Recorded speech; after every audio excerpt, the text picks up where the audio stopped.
have two books, Outer Space and John's Virtual School Journey.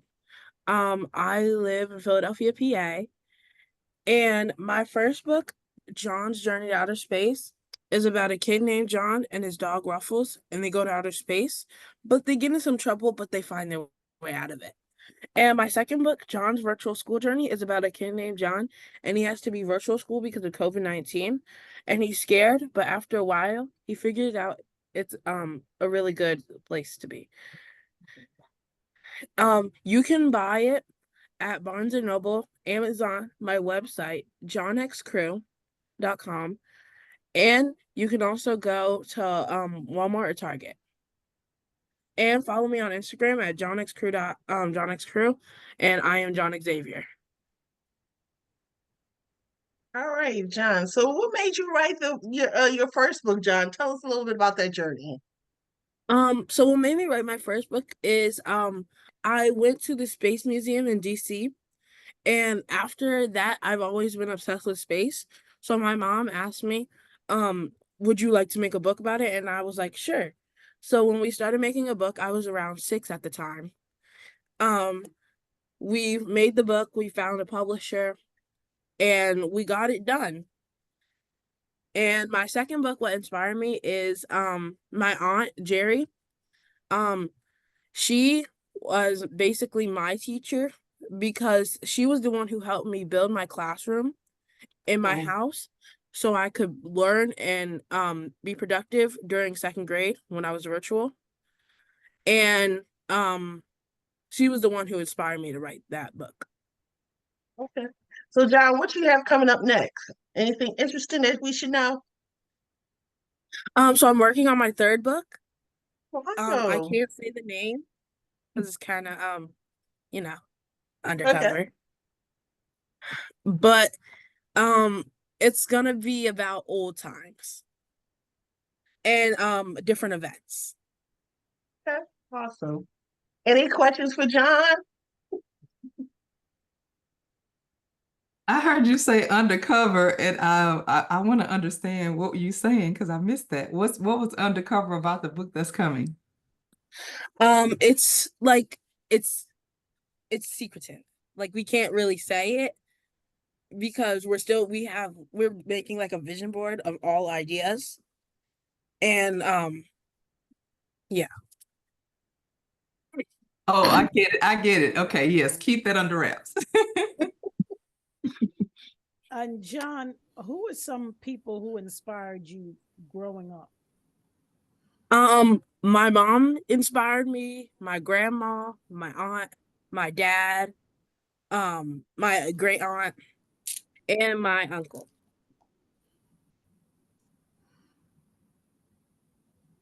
Any other questions for John? I just wanted to say you're so inspiring, John. I am an educator and I would love to have you in my class. Thank you. I would love to have you in my class. And my question is, what so I can relay this message to one of my students. What what message or what encouraging words would you give a youth of your age who is already a published author and is inspiring to write more and do more? What encouraging words uh, can you give me so I can relay it to one of my students who is in the middle of writing his first book? I would say keep going, don't stop. You Mhm. can do what you want to do as long as you work towards it and you dream for it. And I think that if you work hard, you can be successful. Great. Thank you so much. Just keep doing you. Keep doing it. Thank you. You're welcome. John, I just want to say how proud I am of you. Oh my goodness, this is so inspiring. Thank you. I would love for you to come to our book fair. Woo! It's usually the Yes. summertime to, where you could encourage the young ones there. I'm so proud of you. Oh my goodness. Just take some virtual hugs from me. That would be great. Okay, so I'll reach out to you on your website. Okay. Okay, all right. Okay. Congratulations. Thank you. You're welcome.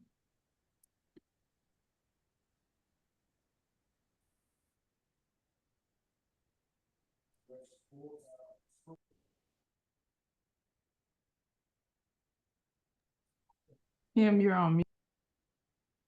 Oh, any more questions? I'm sorry. Yes, I do have one question for John. I'm an author, but I'm a speaker as well, and I do have a partnership with a community center, and there are children that I speak to when I go there, and I wanted to know, what do you recommend or what suggestions do you have when students get discouraged? Because a lot is going on these days. But what do you suggest that youth in particular do when they are discouraged? I would say as long as you work hard and you pray, you'll be successful, and if you have help, like you can go to anyone, like your counselor, they will help you at school. They will help you. Ask for help. That's a good one. Thank you for sharing that. Yeah, asking for help is important. Any more questions for John? But John, thank you so much for joining us. We're super excited to have you. Again, tell us Thank you. about the title of your books and where we can get them from. Okay, so this is like my first book. So like if you search up John's Journey Out of Space, you'll see this. I don't know if you can see it because of the glare, but um also my second book, John's Virtual School Journey. You can find them at Barnes and Noble, Amazon, my website, John X Crew. And you can also go to Walmart or Target. All right. Thank you so much for John joining us tonight. We're super excited and we look forward to your third book. So can't wait to hear about that coming out. Keep us posted for sure. Okay. Okay. All right. Have a good one. You too. All right. All right. So next we have Quan. Are you ready? Yes, I'm ready. The floor is yours. Hello, everyone. My name is Quan Abazie, and I am the author of my book titled You Have the Victory. It took me some years to really get the courage to write my book. But first, I wanted to say you can purchase my book on Amazon. I self-published it there. I'm working on some other avenues to get it to some other publishing platforms. I am on Instagram under Quani 05, as well as on Facebook under my name, Quan Abazie. Let's see. So tell us a little bit about your book. What's the name of it again? I'm sorry. The name of my book is titled You Have the Victory. So tell us about the victory part. Okay. Okay. Well, I am a United States Army decorated combat veteran. I served in Kuwait and Iraq back in 2003.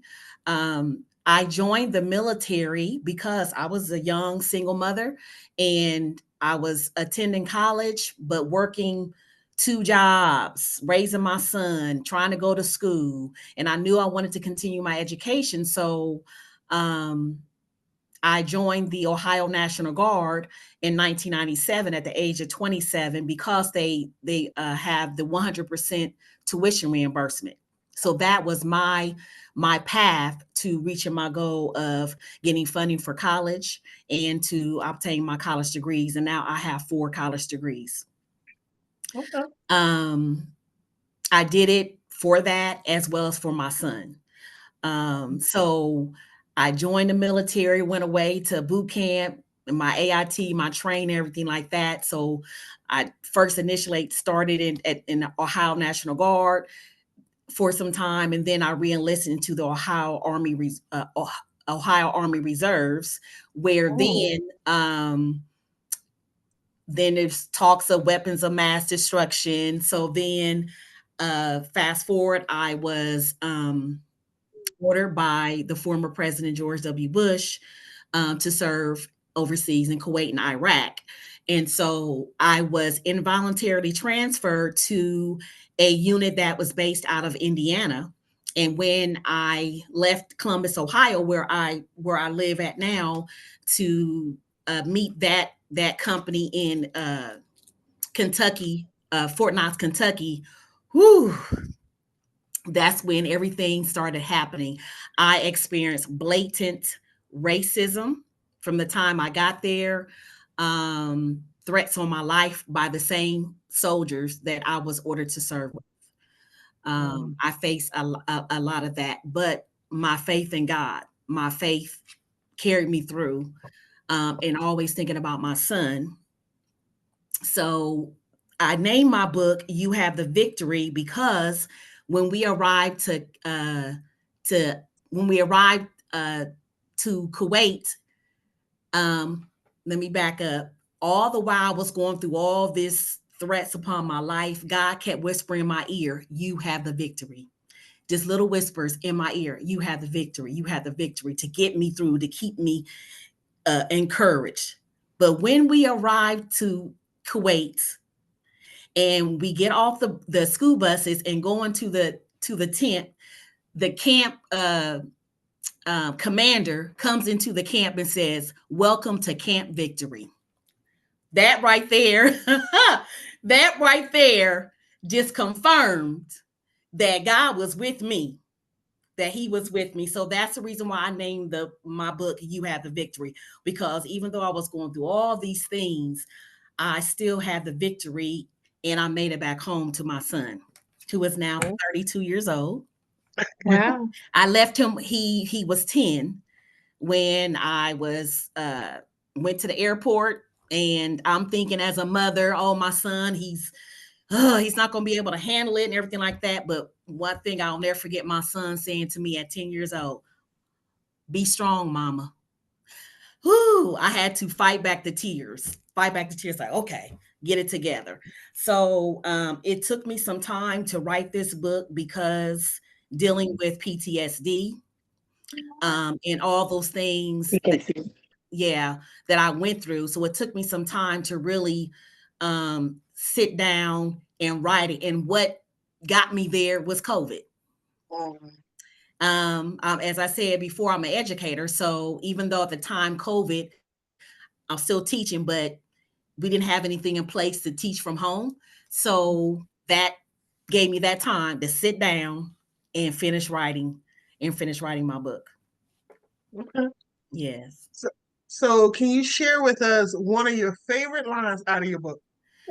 Oh, wow. So many, but one in particular.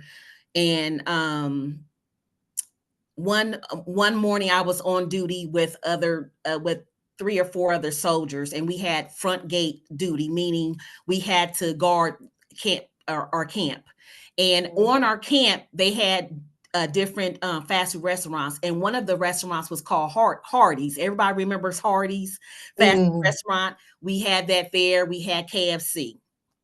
So the culture of the Kuwaiti people or Iraqi people, they don't know, or they didn't know that there's women that also serve in the military. So they thinking it's all men. And I had this duty like maybe 2 or 3 times a week, way in the early hours of the morning. So this particular Kuwaiti man who was working at Hardee's on the camp, when you leave the camp, when you're going to leave off the camp, you have to give us a ticket letting us know you're leaving and when you're coming back in. So when he figured out that I was a woman and I'm a black woman, he left work, came to the gate and brought us some food. And he says, "Madame, the original woman is a black woman." I said, hey, all the way in a foreign land, they already know. They already know. So that's something that always stuck with me and encouraged me even more. Even when we had to leave Kuwait, we had to convoy a day and a half in the desert to Iraq, to our next location. The Iraqi people, what was being told to the Americans in the media, the Iraqi people are this, da, da, da, da, da.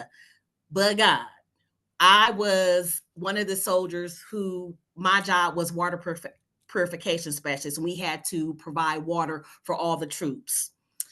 There were some Iraqi men on the other side of our wire. They couldn't come on our side, but we can go over there. They were very friendly, very nice, and they fed me, and I was the only Black female living with in the tent with 4 other young white males. So I would talk to the Iraqi men, and they will always say, "Oh yes, broken English, the Black woman is the original woman." They know our history. So that helped me get through the time and everything like that. So, and keep my mind off of being away from my son. Awesome. Any questions for Quan? Wow. How long did it take you to write, start, and finish your book? Oh wow! I started and stopped. And the reason I would say a total of 10 years, starting and stopping, because when I would remember the things that happened to me, it would be triggers. So I had to stop and put a pause on it until finally I was like, no, I have to finish it. And it was, like I said, it was due to COVID and everything that was going on during that time with the police killings and all those things. So that's what really is like, I have to tell my story. I have to tell my story. And I haven't heard of any stories of Black women telling their story of them serving in the military and how we are treated.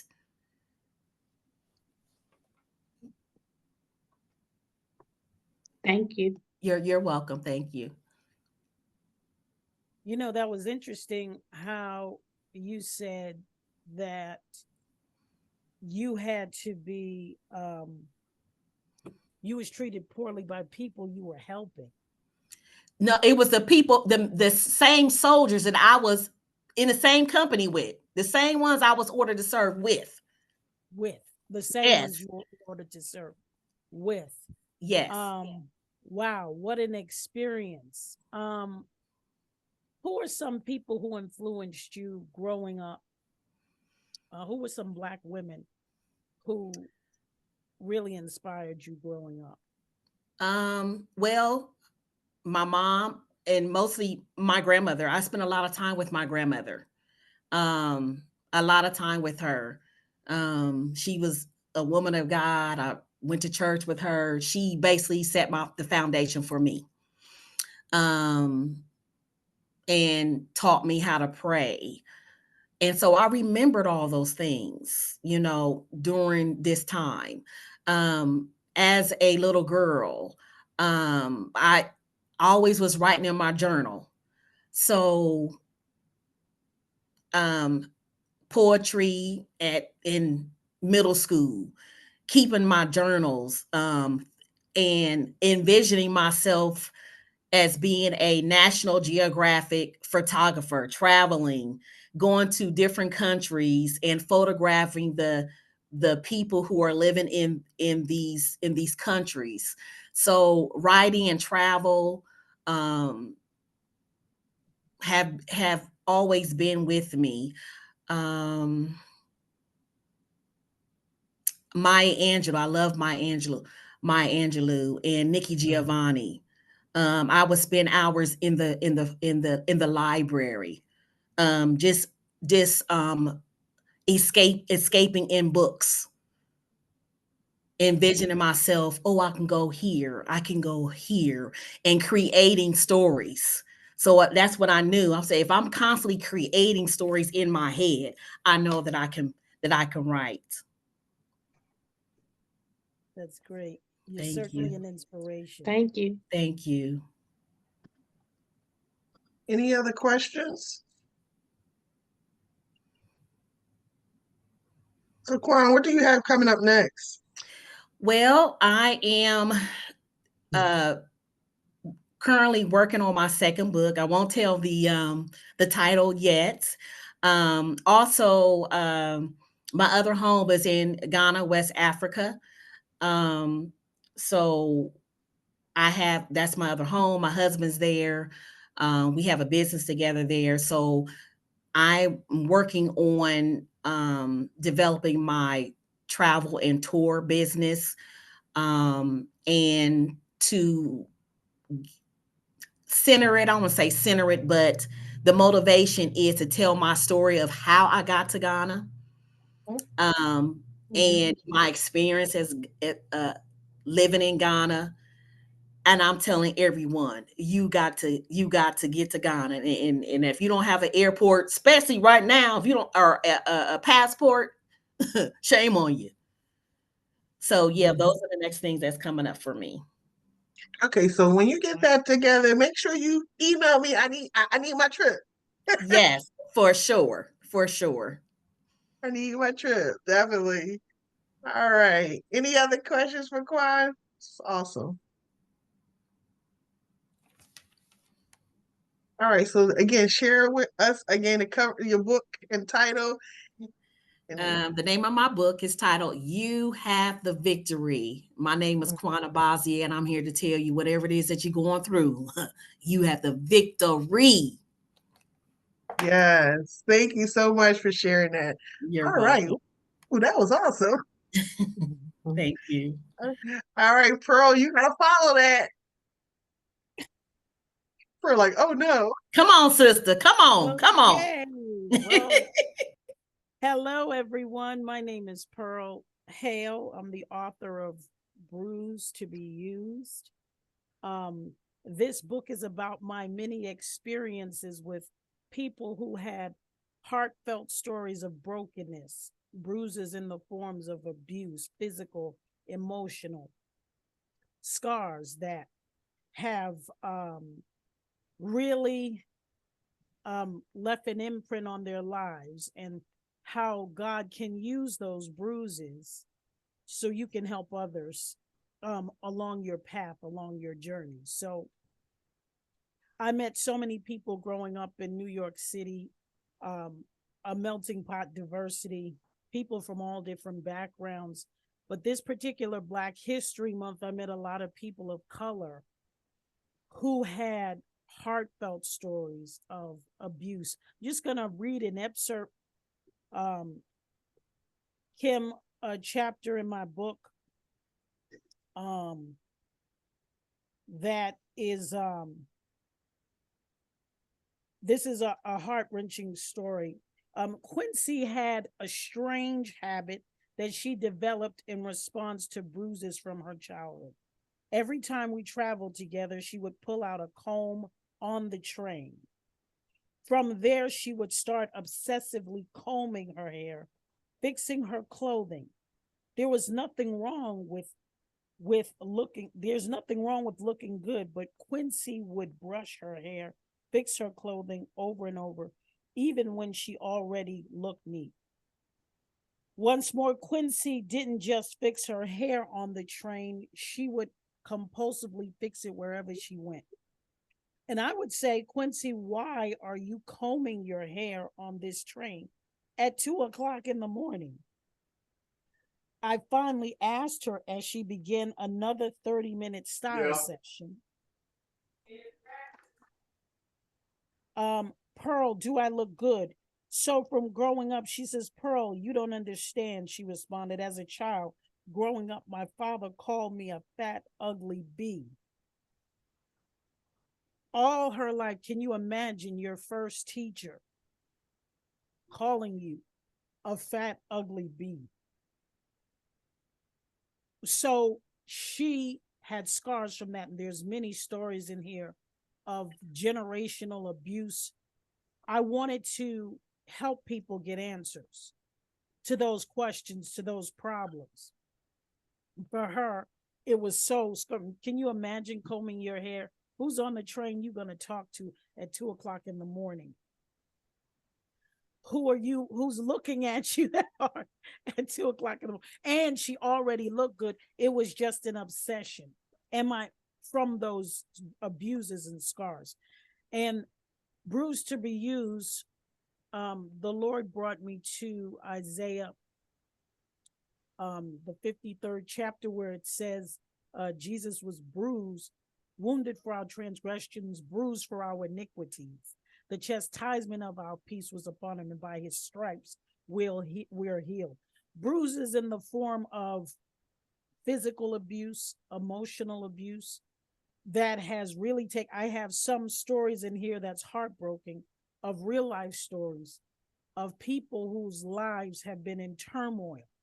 But through conversation and through faith in God, you can transform that negative experience into an opportunity to help someone else heal. As you're healing, you can help others heal from that same scar that you've had to deal with. Amen. Yes. I love it. Thank you. I love it. Yes. Any questions for Pearl? Pearl, Sister Pearl. Yes, ma'am. That is awesome. That just gave me chills because I can closely relate. God would use your bruises. Oh, yes, that's right. He would use your bruises to use you to help heal someone else. I firmly believe in that. So listening to you read the excerpt, it just brought me chills. And I just had to say, yes, amen. Yes. Thank you. You're welcome. So Pearl, tell us a little about your other platforms you have kind of to get your message out as well. Sure. So my other platform is that I'm a talk show host of the Pearl Hale Show Transformational Speaks. I'm a life transformational speaker. So as you've heard me talk about the book, shift and change is always part of a person's journey. Some things God is pushing us to shift and change to go forward in our lives and get to the next level. So I do a podcast every Thursday, 8 p.m. 8 p.m. Eastern Central and 9 p.m.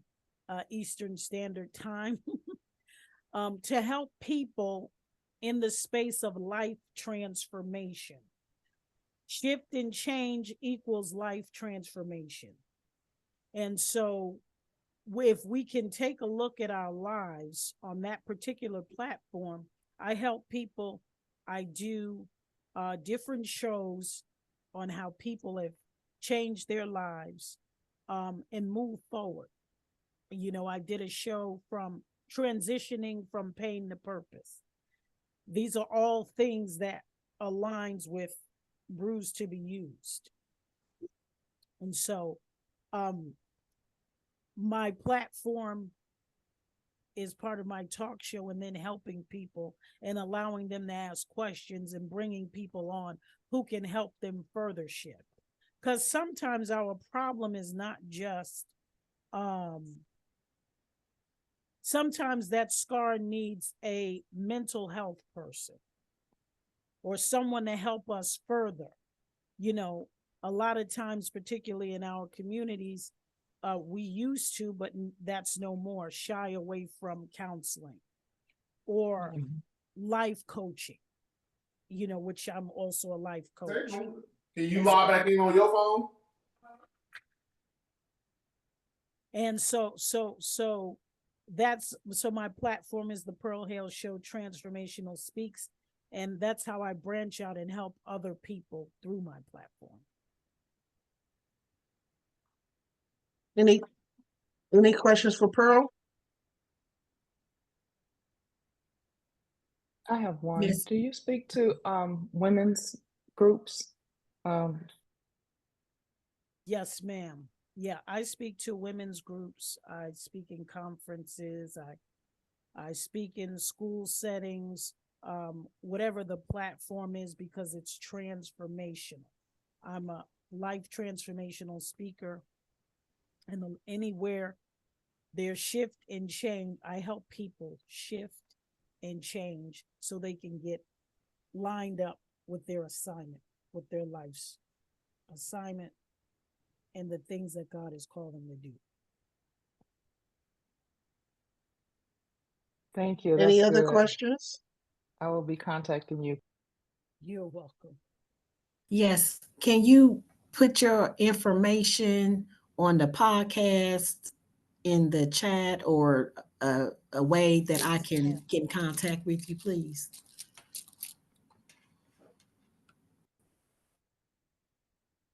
Yes, please, bro. Drop your information in the chat for everyone.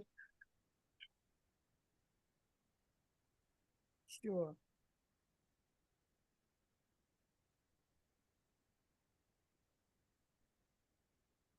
So, Pearl, you have anything else coming up next? I have a book, but I'm like everybody else. Don't want to tell too much, right? I have another book. I'm actually going to be doing some traveling this year. I am going to Africa. I heard someone say, but Cape Town, South Africa, on a study abroad trip. And so there's a lot of things coming down the pipeline, and I have some interesting shows coming up to further help people with their transition. Okay, awesome. Any other questions for Pearl?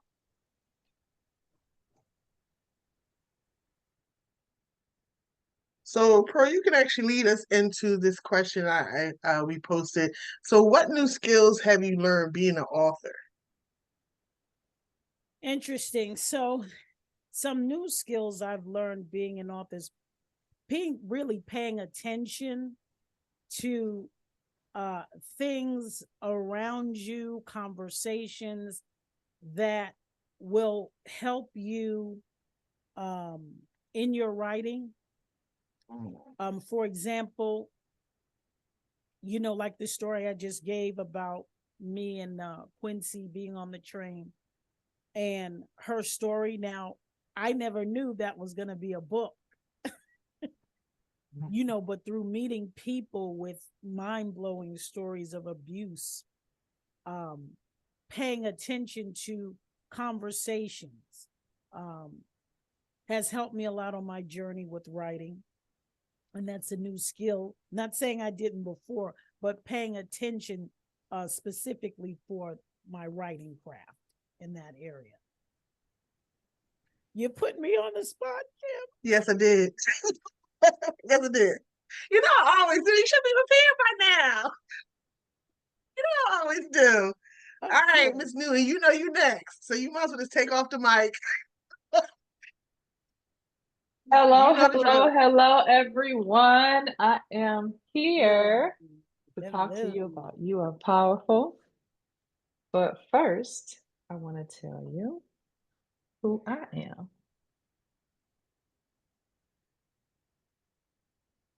Yeah, I'm multitasking here, so sorry. Give me a moment.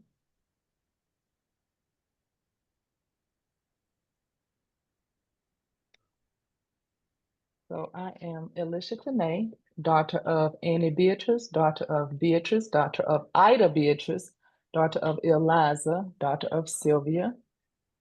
And I invite those women on my maternal side into the room because I am in rooms that they were not invited a lot of times because of who they were, Black women in the time that they lived.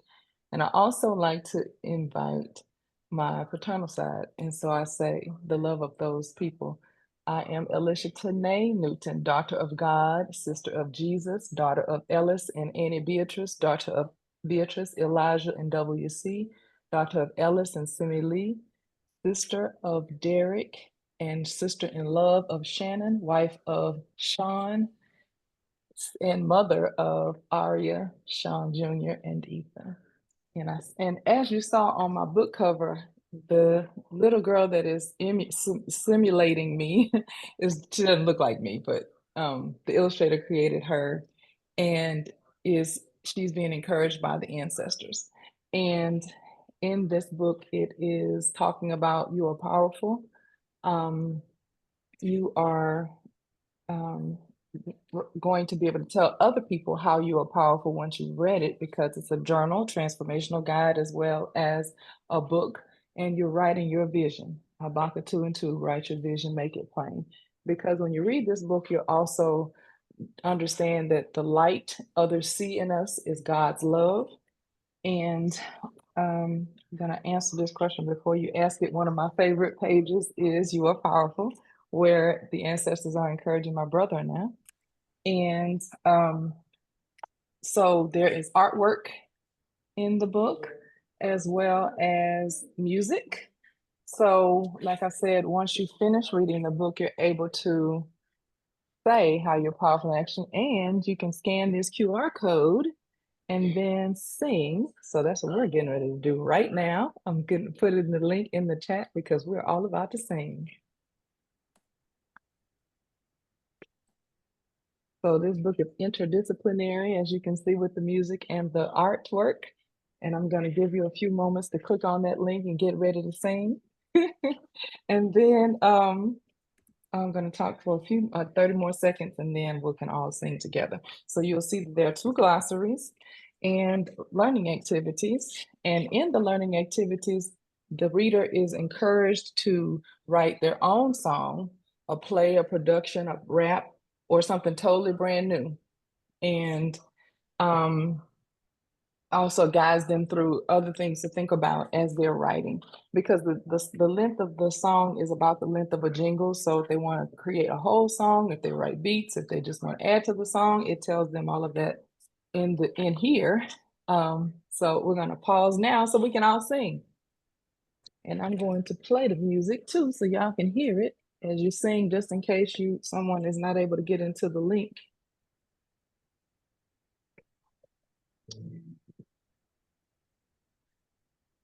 Here we go.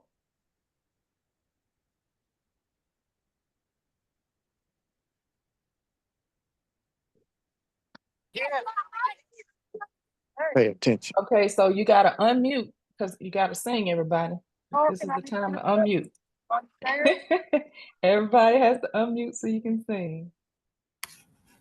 Give it another 30 seconds to unmute. He is serious. That's right. You can tell I'm an educator, right? All right, so I'm going to play it on this over here on my device because you'll hear the sound a little better than if I were clicking it from the computer. So here we go. And you can see that when you click on the play button, which is like a sideways arrow, it points to the notes as you sing, just in case you don't know how to read the music. So here we go. I'm going to start with You're Amazing. You're amazing. I don't hear y'all singing. Simply amazing. You're amazing. Simply amazing. Oh no, that wasn't good. We got to do that again. Everybody ready? I'm going to count you down this time. 1, 2, 3. You're amazing. Simply amazing. You're amazing. Simply amazing. All right, give yourselves a hand. That was good. The first time was kind of raggedy, so I'm glad everybody got it together this time because you knew what we were gonna have to do. Sing it again if you didn't. So, as I said, we have 2 glossaries and learning activities, and as you can see, the story itself, a 3-year-old through 12-year-old can read and understand. And when you get to the glossary, the words are a little bit more challenging. So when it was reviewed, it has a Lexile level of 920. So that means if they read the book as an independent reader, it's on that level, which is about 4th grade. I wrote this book and I started my company because when I was teaching, in particular when I was teaching talking to my middle school students, many of them told me they didn't understand why they were important to the world, and I thought that that should change.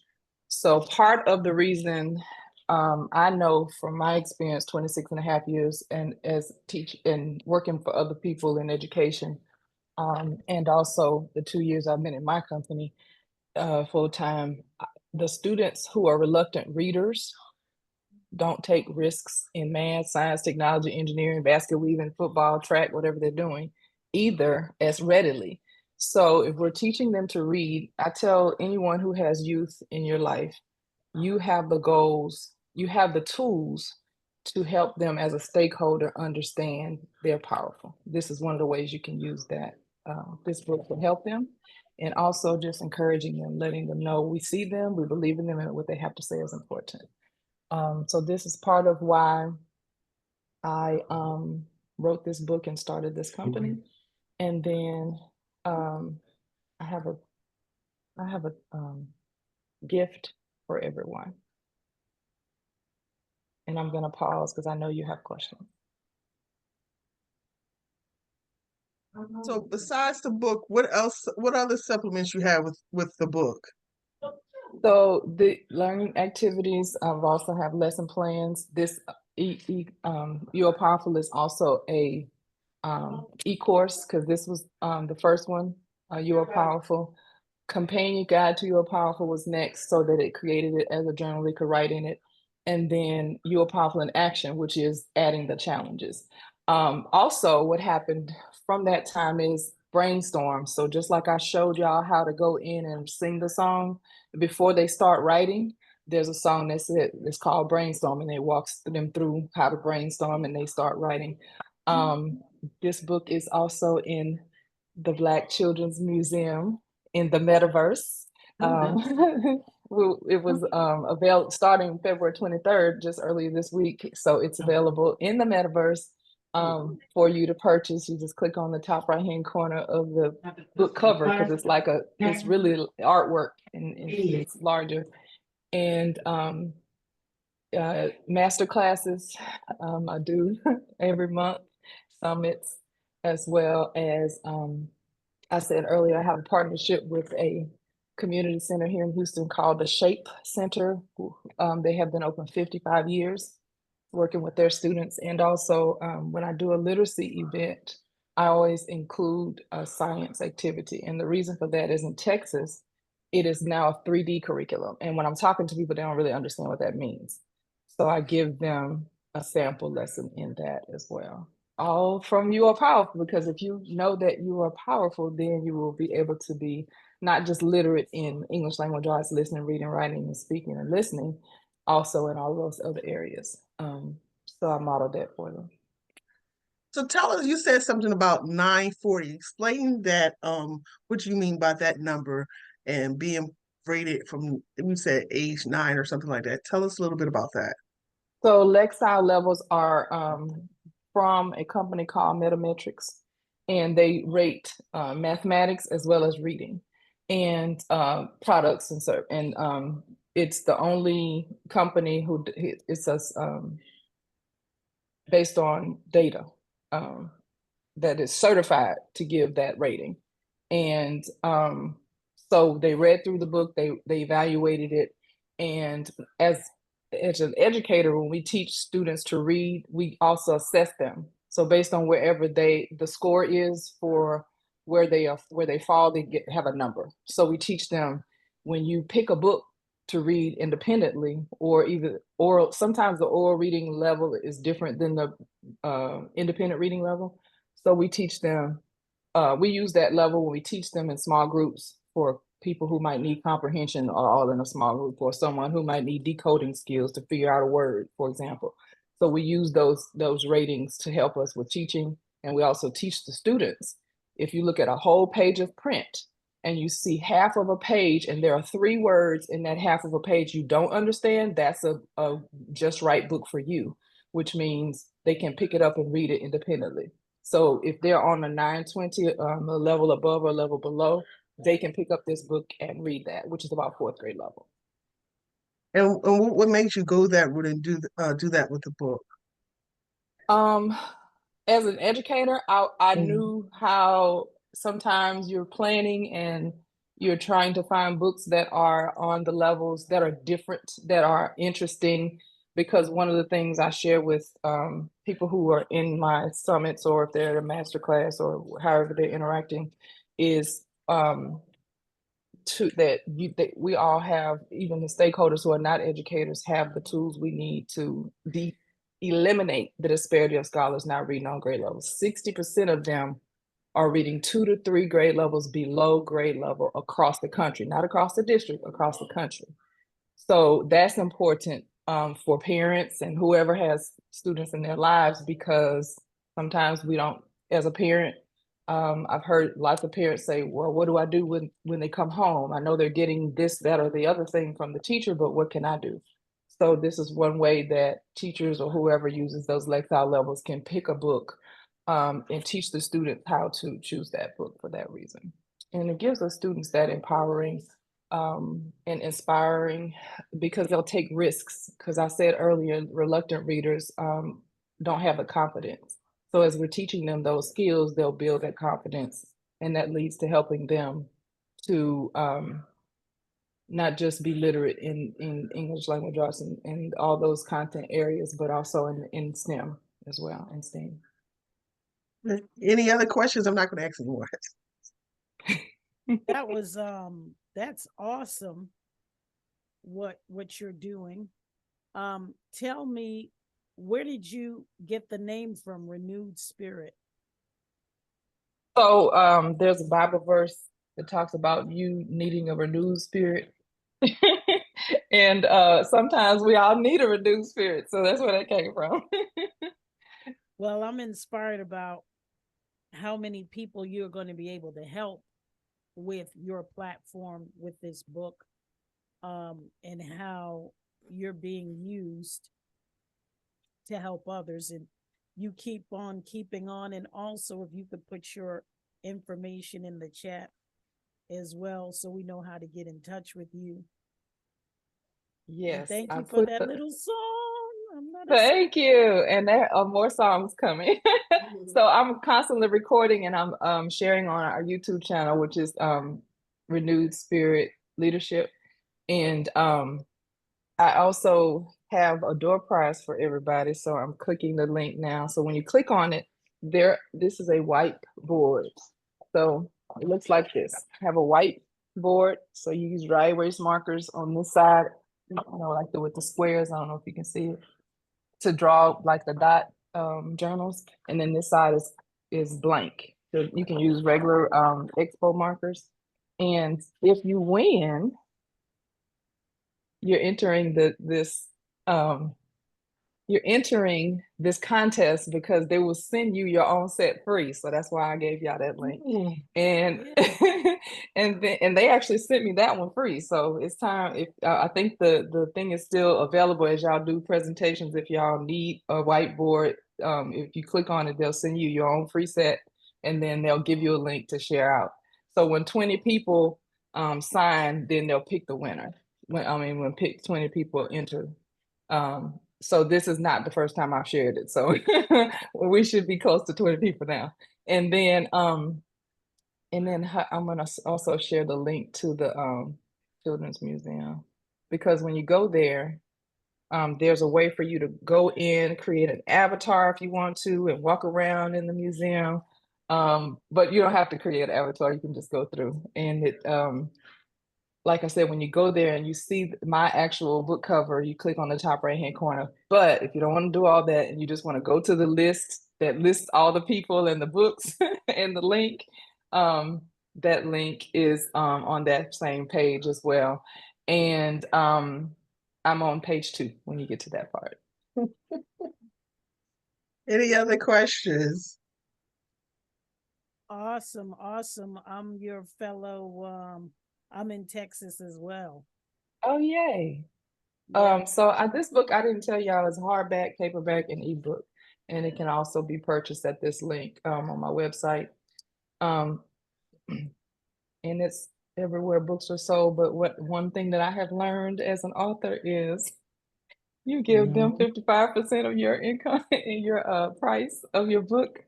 And so that's why I said my website and I didn't say all that other stuff. And I didn't say coloring book. So it's the coloring book as well.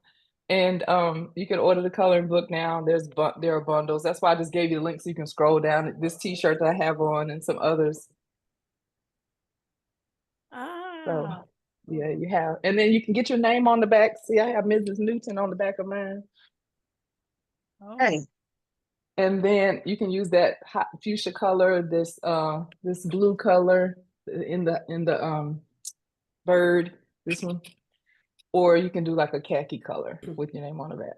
So right. Some good nuggets she just shared. I love the t-shirt. I love it. yeah. Any other questions? so you drop your email in the chat. Oh, let me make sure that's there. I'll just do my whole hi, hello, and that way you'll have everything. Ah, okay. Because Any hi, other hello, questions? there's everything in it.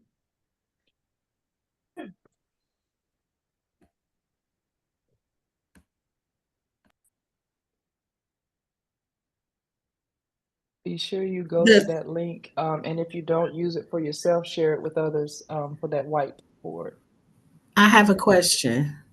Okay. Sure, go ahead, Quan. Okay, you said the whiteboard link for door prizes is the link, the YouTube link? No, it says right here. It says it says whiteboard for door prizes. Uh-huh. And then there's a link below it. Mm-hmm. Um, Okay, so sorry, that is not the right link. I was wondering, I saw that That's a video link that I of that. shared earlier. That's a link that I shared earlier on my page. Let me give you the right link. Thank you for looking Okay. at that. But I did see that video. I did see that video of that woman that was good. It was good, wasn't it? Uh-huh. Okay, let me get the link for the whiteboard. Thank you for Okay. finding that because I shared that earlier too. Okay. Awesome. So definitely please share any resources or information in the chat with everyone. We appreciate all the information you did share with us. Okay, and this is my Yes. hi hello, which is my business card. Okay, awesome. I already put it in the chat, but I just put that it is the e-card, so you won't have to try to figure that out. All right. And share one more time, name of your book, and we already got your website in the chat. Powerful. Awesome. Love it, love it, love it. All right, thank you so much. That was awesome. She had us singing and everything. That's right. All right, If we Miss had another Darcele, few minutes, we'd be dancing too. Excellent. Miss Darcele, are you ready? You're next.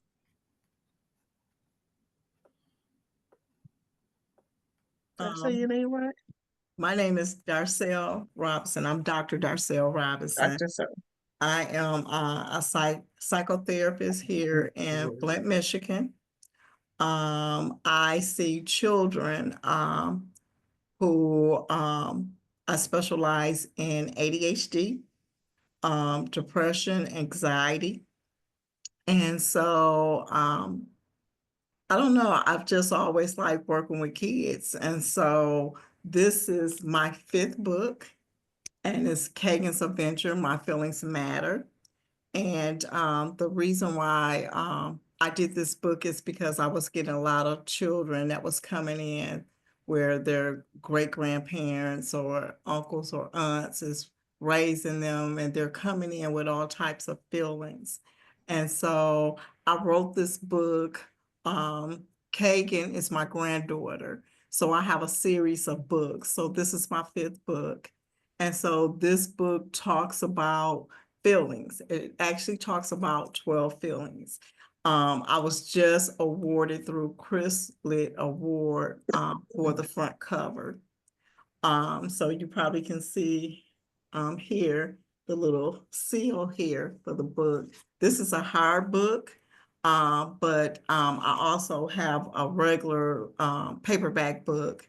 And then my community college did actually a coloring book for me because my goal is to go to the schools, and I've been branding and marketing my book into the schools where I can do assemblies or after school programs or summer camps with my book.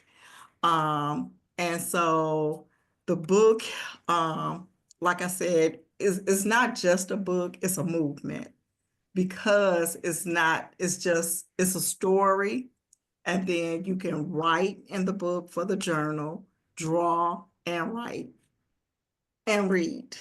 Um, I have in the book, it's a beautiful illustration, but here is where it talks about you can journal with me.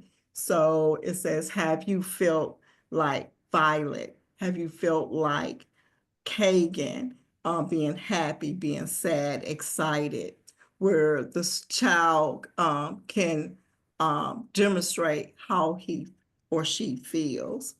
And then I have in the book also activities in the book, thought clouds, where they can write words to describe their thoughts and their feelings in the book. I don't know if you can see it, but in the book.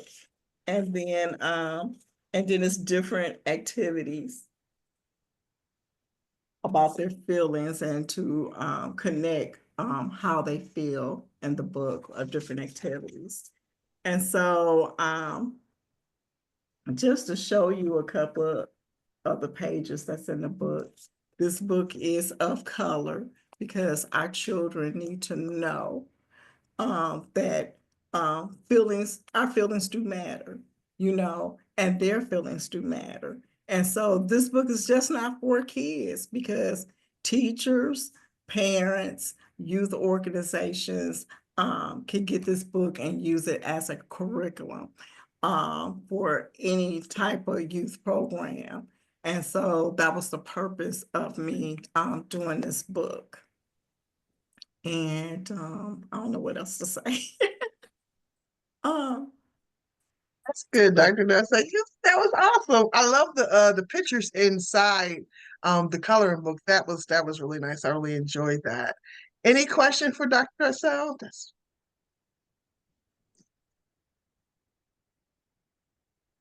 And this book is for kids ages 4 to 12. And it's just about having important conversations about feelings. And it encouraged positive relationships and self-esteem. So how did your granddaughter feel with the book being named after her? Like, minute. Well, actually, this is the 5th book that I have a series, and all 5 books are on Amazon. And so my first book is Kagan's Adventure Save Silly Millie, and it talks about her dog. Her dog wind up passing, and she had a lot of emotions about the dog passing.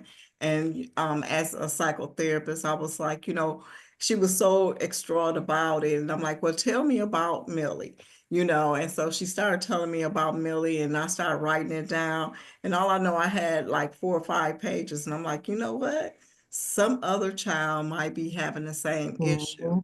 And so I just started writing and writing. And so, like I said, this is my 5th book. With this book, I think it will be a hit because it talks about the feelings and how to manage and to control the feelings. And so I have started doing a song with the book where when I go to summer camps and after school programs, it would be something to do before we read the book. And so that's it. So I'm just marketing and branding and trying to figure it all out. Any questions for Dr. Darcele? I don't have a question. I just wanted to comment and say that this is awesome. And I like when you had mentioned it's not just for kids.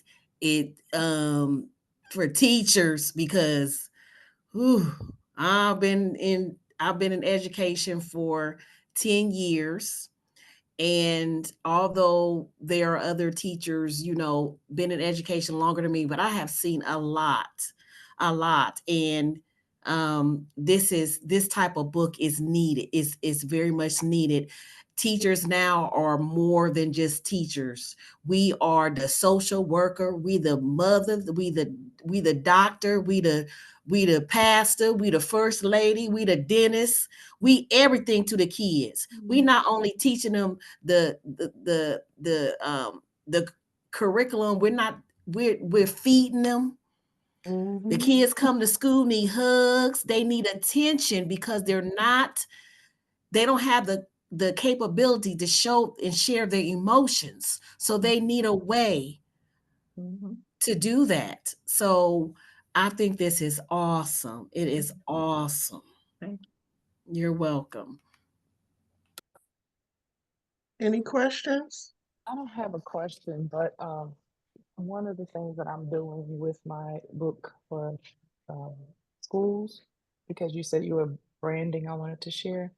I have been getting recommendations for schools, community centers, as well as the daycares, because they can use my book for social emotional support.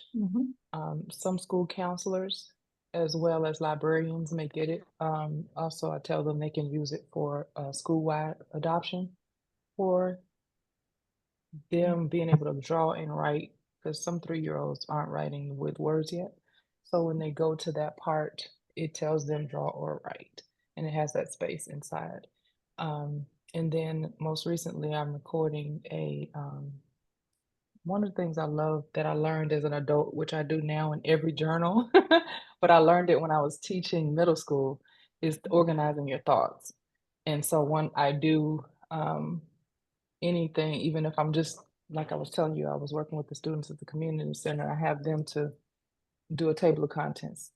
And then from there, they do, whatever the content is. So just having them organize their thoughts makes a big difference. But to have it, just have a way that they can see how to organize their thoughts and things like that. So as what you were sharing, that you already have that all written out. So when you're talking to others about marketing and getting into the schools, those are some of the things that some of my colleagues who are in schools in different school districts in different states, they have different, you have to figure out what that particular school district wants you to do. But look, the school counselors, the librarians as well.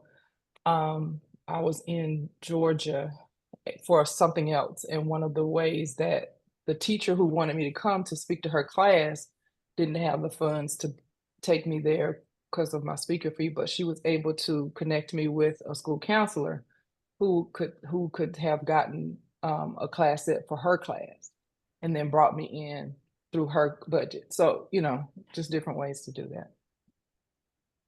That's good to know. Thank you.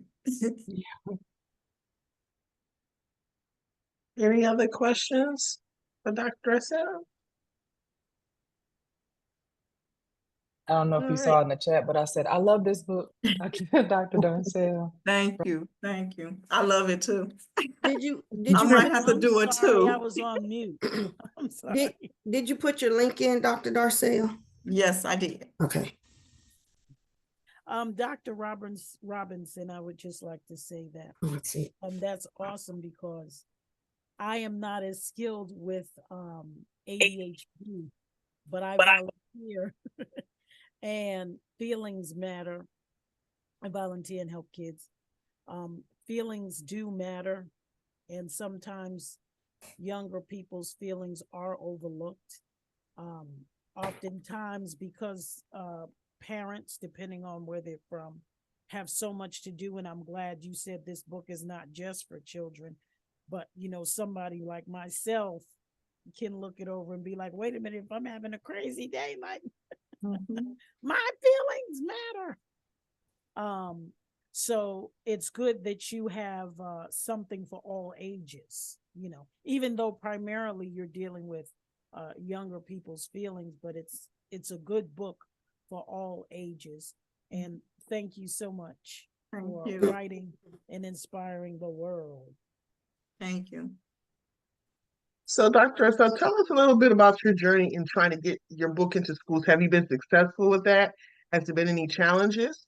Yes, it has, because if they don't know you, they just write your information down and say they'll get back with you, and you call like 3 or 4 times. So what I've been doing is I went to our public library the last couple of Saturdays.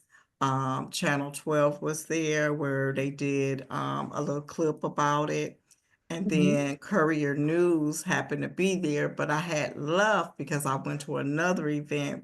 So they wind up calling me, interviewing me. So they're Nice. putting something in the paper for this week about the book. And so Nice. I'm just trying, it's difficult sometimes. And then a lot of the schools are saying they don't have the funds for it. So what I'm trying to do is I do have a nonprofit that's called Donation with Love, where I do other programs, but I decided to create a program called Children Mental Health Matters, where I would include the book and the coloring book. And when I do the curriculum for the summer camp or after school program, each child will be able to go home with one of the other. So Oh, that is great. my goal for 2025, 2026. Okay. So did you write the curriculum for the book as well? Yes, I did. Okay. And did you think that was helpful when you're like talking with schools to let them know that you do have the curriculum available? Yes. Yes. Okay. So this summer I just signed a contract with YMCA. And so they have Nice. a youth program. And so they have 3 pilots. And so they're offering me to do it at all 3 pilots. Awesome. Awesome. Okay. We have a question. Someone has a question. I see him raise hand. Oh, I was gonna Please, say okay then. something else. Oh, I'm in Flint, Michigan. Okay. I was going to say, when you were talking about schools that can't afford the book, Mhm. to let them know that if you were through Ingram Spark, they could order it through the school libraries, but also there is a grant for writing a book I can share with you. That Absolutely. way, yeah, that way, so when you give them the books, they're getting them, but somebody's already bought them Right. through that program. And then I had another thought, it'll come to me in a moment.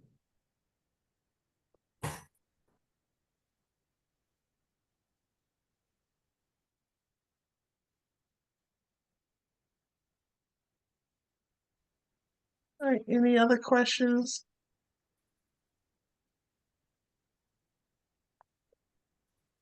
Dr. Sa, can you share your book title again and let us know where to buy it? So it's Kagan's Adventure, My Feelings Matter, and you can get it at Amazon, or you can go on my website, donationswithlove.com, and you can fill in the information, and then you can purchase it through me as well. Awesome. Awesome. Thank you so much. Love the book. Love the cover, especially love the cover. Thank you. All right. Okay, so you're gonna have to help me pronounce your first name. Athra Bodhi. Athra Bodhi. Okay, I got it now. Welcome, welcome, welcome, Athra Bodhi. Thank you. The floor is yours. Good evening, everyone. I am Athra Bodhi, and the 2 ladies who came before me, you're touching my hearts because I'm a retired educator. So, and Athra Bodhi is my pseudonym because I wrote 2 books before this one. One I wrote, Enlightened Teaching, Elevating Through Maslow's Hierarchy of Needs. And it was written for teachers, parents, therapists, anybody who works with children. The other book I wrote, High School Stories, Life Interrupted, it was all about mental health, anxiety, and things like that. when I was writing the second book, the Parkland school shooting happened. And so, yep. So, it was an opportunity for me to do something a little bit different with it. So life got interrupted because it really did affect the children's mental health. But it was during the marketing of high school stories that I got the inspiration to write my book, Confusion, Compassion, Confession, A Married Woman's Dilemma. So I was in the green room at a television station, and there was a gentleman in there who was the executive director of a nonprofit. And he told me that his nonprofit provides medication and shelter for down low men in the African American community. Yeah, I know. So he said to me, you need to find a way to write about this. You need to bring this to the light in your community because your women are being affected. Well, he gave me that challenge. I didn't exactly know how I was going to do it. Well, the answer came when my son was ready to get his driver's license and I needed to get his birth certificate. So I happened to run into a former colleague who was going through some challenges in her marriage. And through our relationship and helping her work through her challenges, they ended up having another friend, one of her friends, a part of this challenge. I was able to, with their permission, to write a fictional story about a married woman's dilemma. Now, the beauty of this book, and this is the hardcover of it, the beauty of this book and the back of this book, there again is dealing with mental health. So we deal with quite a few things in the book. One of the things, of course, we're dealing with is fidelity in a marriage. We're also dealing with friendships, broken trust, domestic violence, substance abuse, but also mental health. And so when I was looking for a cover for the book, I needed roses to, as much as I could get, that would be the color of the rainbow, because I'm big on the chakra system, mental health, meditation. And so in the book, one of the characters attempts suicide. And I thought about Tashaki Shane's play, I Know I'm Getting Ready to Age Myself, for color girls who have considered suicide when the rainbow is enough. Is what helped me be inspired to have the cover, because a lot of times when we're facing challenges in life, we don't realize that God has already placed a lot of options in the world for us. And suicide isn't always the answer. Divorce isn't always an answer. We just have to look at the array of options for us to decide which option is best for us. So in the book, the character Athra Bodhi begins working with the women, and she already has a support group. They're the 8515 support group, and these are women ranging from their mid-20s to their mid-60s, which is really true. I, have a group of women that we've been working together for quite some years now. And, there are a variety of dilemmas that they are dealing with in their marriage. And so they come together to support each other.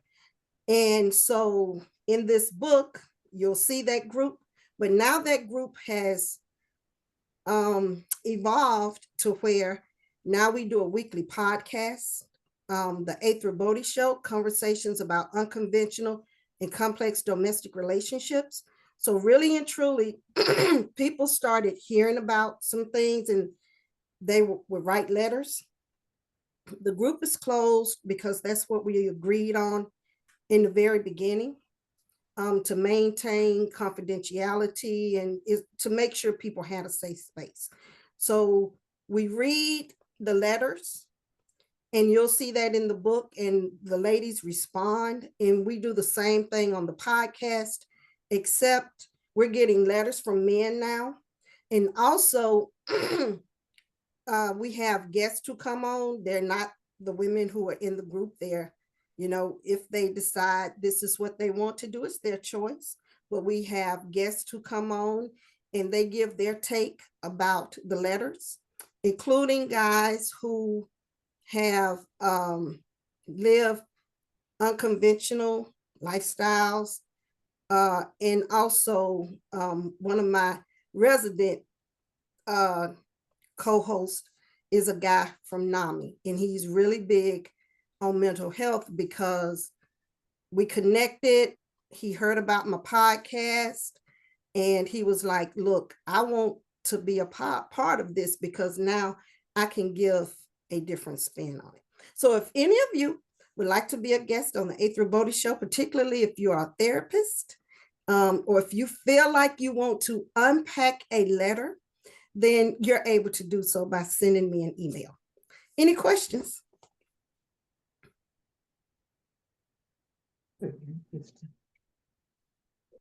That's very interesting. When is your podcast, and can you drop it in the chat? Yes. First of all, that's a mouthful, because you're tackling something unconventional relationships. It sounds very interesting.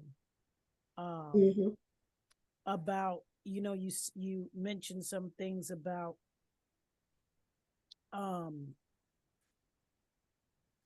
some things that are confidential, and a lot of people are going through things that they can't share based on where you live or demographics. I'm from New York. You're bound to see anything in New York City. But if you're from a small town, people are not so open to talk about certain things. So certainly you have a platform that can help a lot of people. And I would be excited to see your show and to see what are the other women or people talking about. So your book, how long did it take you to write your book? Let's see, probably. So I got the idea in 2018 when I was in the green room. Didn't know how I was going to do it. And I laugh whenever I see my son's birth certificate, because the date that they printed his birth certificate is on his birth certificate. That's when I ran into my former coworker. So that was in 2019. And then it must have been like maybe around 2021 when we had the conversation, and I told her, the commitment I had made in 2018. And, she's always been like me, a person who wants to help people. And so she said, as long as it doesn't identify her, and her friend said, as long as it doesn't identify her. And so, to be honest with you, though, in doing the research for my book, because I research, I'm a researcher. Before I was a teacher, I was a paralegal. So I research. I was shocked to find that, number one, there are some books out there. Like there's one book, it's called The Other Side of the Closet. And it might be three, book one, book two, book three. Straight Wives, another book. I was shocked. Research, I couldn't find any research from the United States. Those books, I'm assuming they were written by people in the United States, but a lot of research came out of the UK and Australia, where they're actually really talking about it and helping to develop an understanding that, could help a lot of people. Because, a lot of times we think that something is our fault. And what I found, even just, in conversations when guys have, given me the enduring title of, I think they call me a fag hag, because they say, they've heard about the book, they've read the book, or they've heard about the podcast, listened to the podcast, that a lot of people are going through things, and men are going through something in a way that we don't understand. And that's something that I have learned. Like, I grew up with compassion because in my family on both sides, we had guys who are and were homosexual. Some have passed away. So in my household, we always talked about it. Even, we have a couple of lesbians, had or have a couple of lesbians. So we always talked about it. And my parents my parents were divorced, let me just say that, but they collectively always had we need to understand people. Let's not be judgmental. Let's be understanding. Everybody is God's child. Everybody commits sin. So or what we call sin. So let's not be negative about it. Let's, so I grew up with a certain type of understanding. And I guess that's why when I approach the subject and in my research, the understanding, like it's deeper than what we think it is.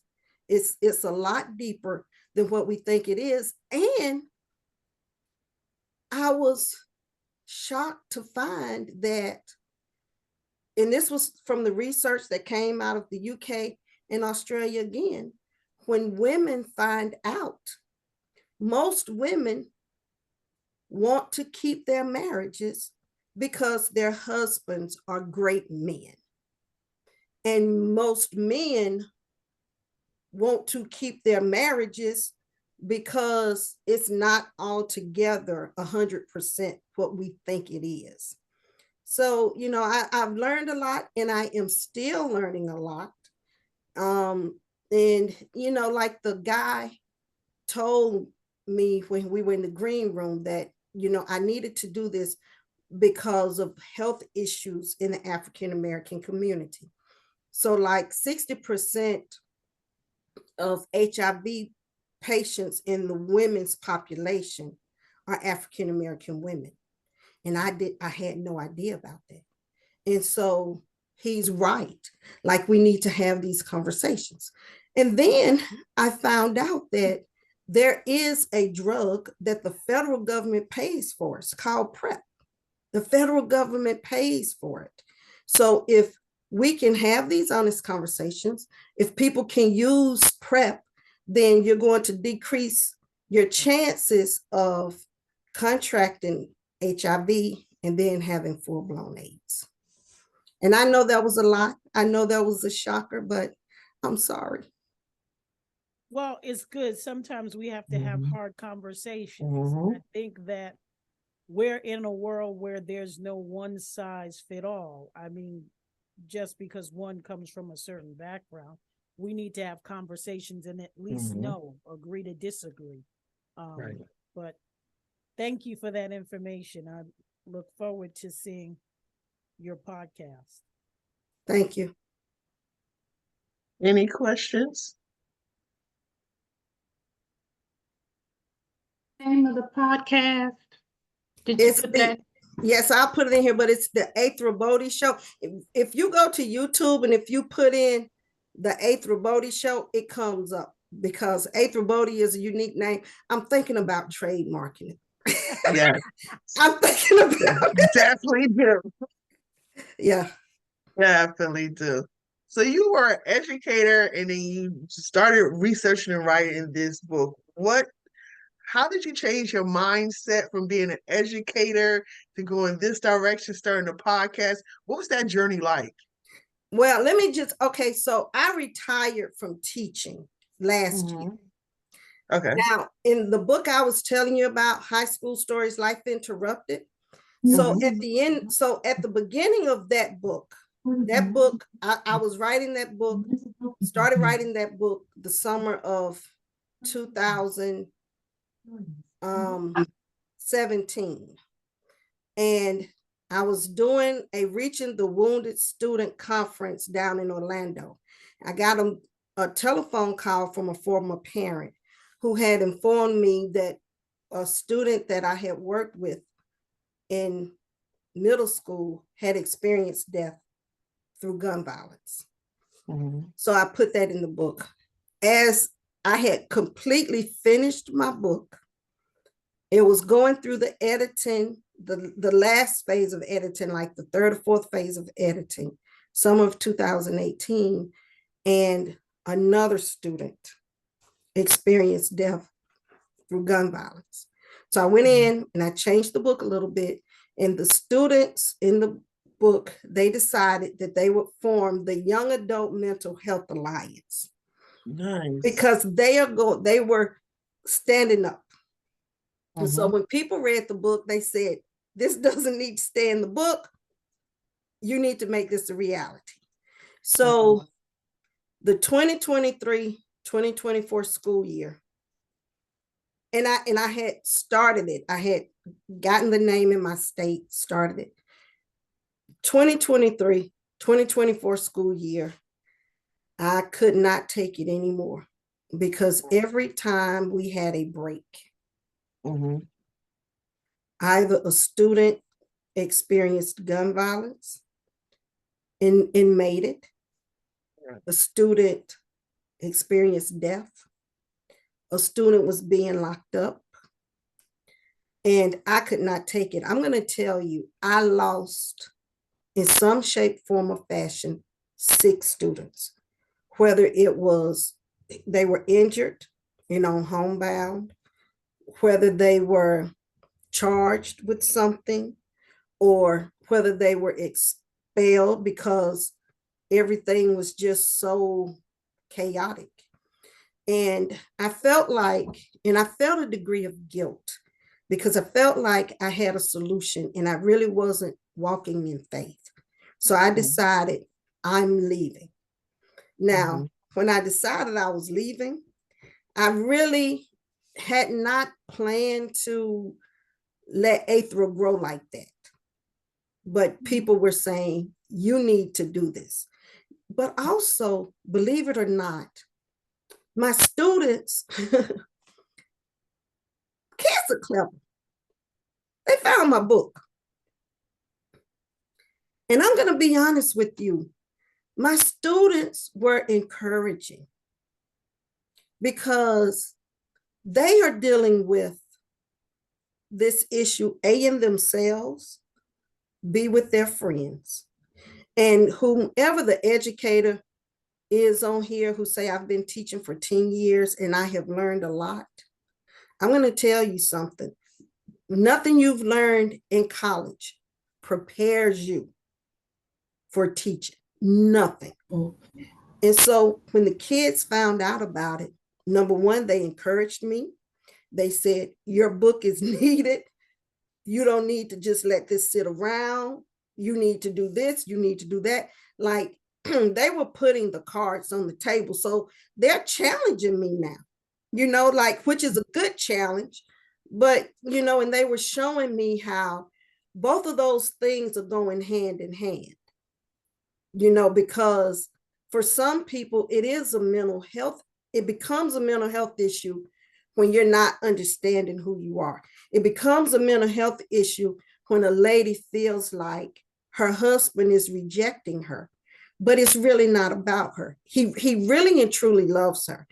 And I'm going to be honest, having conversations with my now deceased uncle about a lot of things in life helped prepare me for this. And I had no idea that he was preparing me for this. When we would have conversations, like when I was confused, I had a student in 6th grade and the student missed school for about a week. And I call home, like I call home when you're out on that 3rd day, I call home. And so his mom finally picked up the phone and she said that he'd been being bullied in school. And she told him, you tell her what's going on. So he told me that he had told the kids that he's bisexual and they were bullying him. So I don't know what to do. I really don't, but I need somebody who could understand and who would discuss it. So my uncle was still alive at that time. And so I could talk to him, to help me know what to say to my student to encourage him, and so, I didn't realize that was helping to prepare me for this part of the calling in my life. Hey, Any questions? Athra, is it Athra Athra. Athra Bodhi, yes.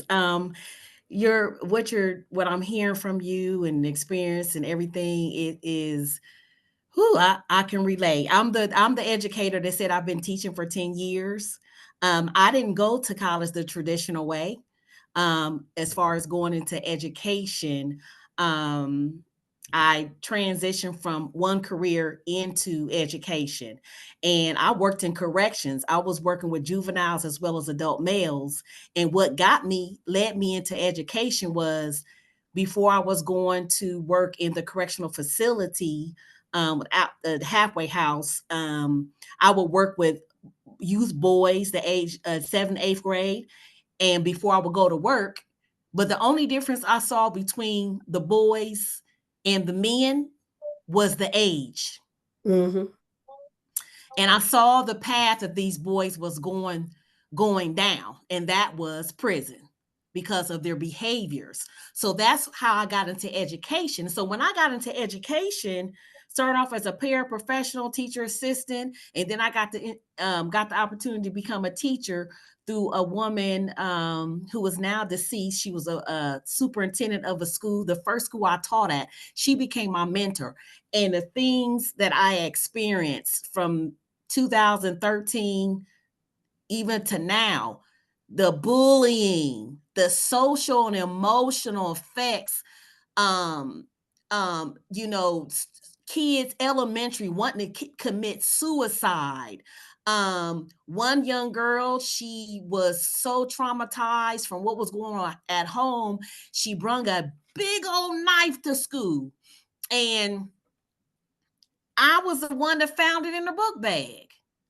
So everything that you're speaking about, what the kids are, going through in school, I know what that's like. I've experienced it. That's why I had said I hadn't 10 years as other educators been in education longer than me, but it's the things that we have gone through. And even after COVID, the social and emotional, the trauma the students have gone through.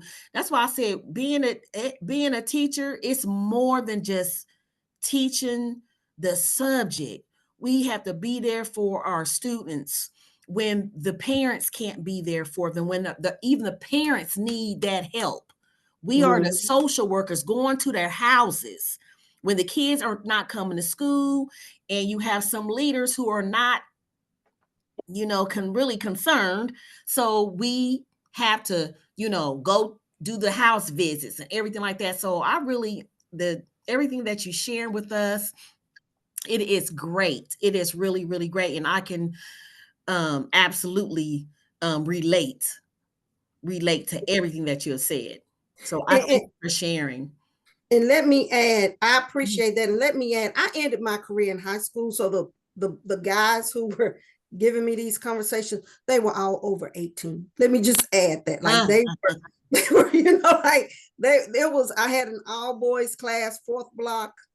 And so they were over 18, like they were seniors, like they were excellent school. Let me just add that. Yeah.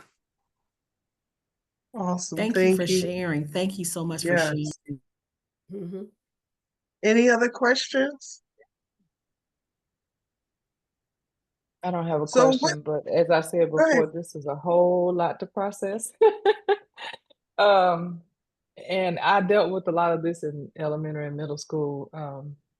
And I did spend some time in high school with my internships for principal and superintendent. So I understand what you're saying. It's like you said, that last that last group and how they just open up. Every year I had at least one class period that was like that. And I really am glad that you listened as they were challenging you to share everything that you've let us know about today. And your impact, I already know is going to be greater than anything that you could have possibly imagined. So thank you for sharing that. Thank you. So anything coming up for next for you? Another book, movie? Well, actually, I'm going to tell you, I am working on a soft sequel. So it's entitled Cilician Justice. And in Cilician Justice, we actually follow them from their romance at North Carolina A&T. Okay. So we start they're moving in, that beginning love, and we do the evolution of what got them to Cilicia attempting suicide and what happens after that. And the reason why we decided to do this is because we want, if people can stay together, families are better if you can stay together. And sometimes, like, I'm a divorced woman, let me just say that. I'm a divorced woman.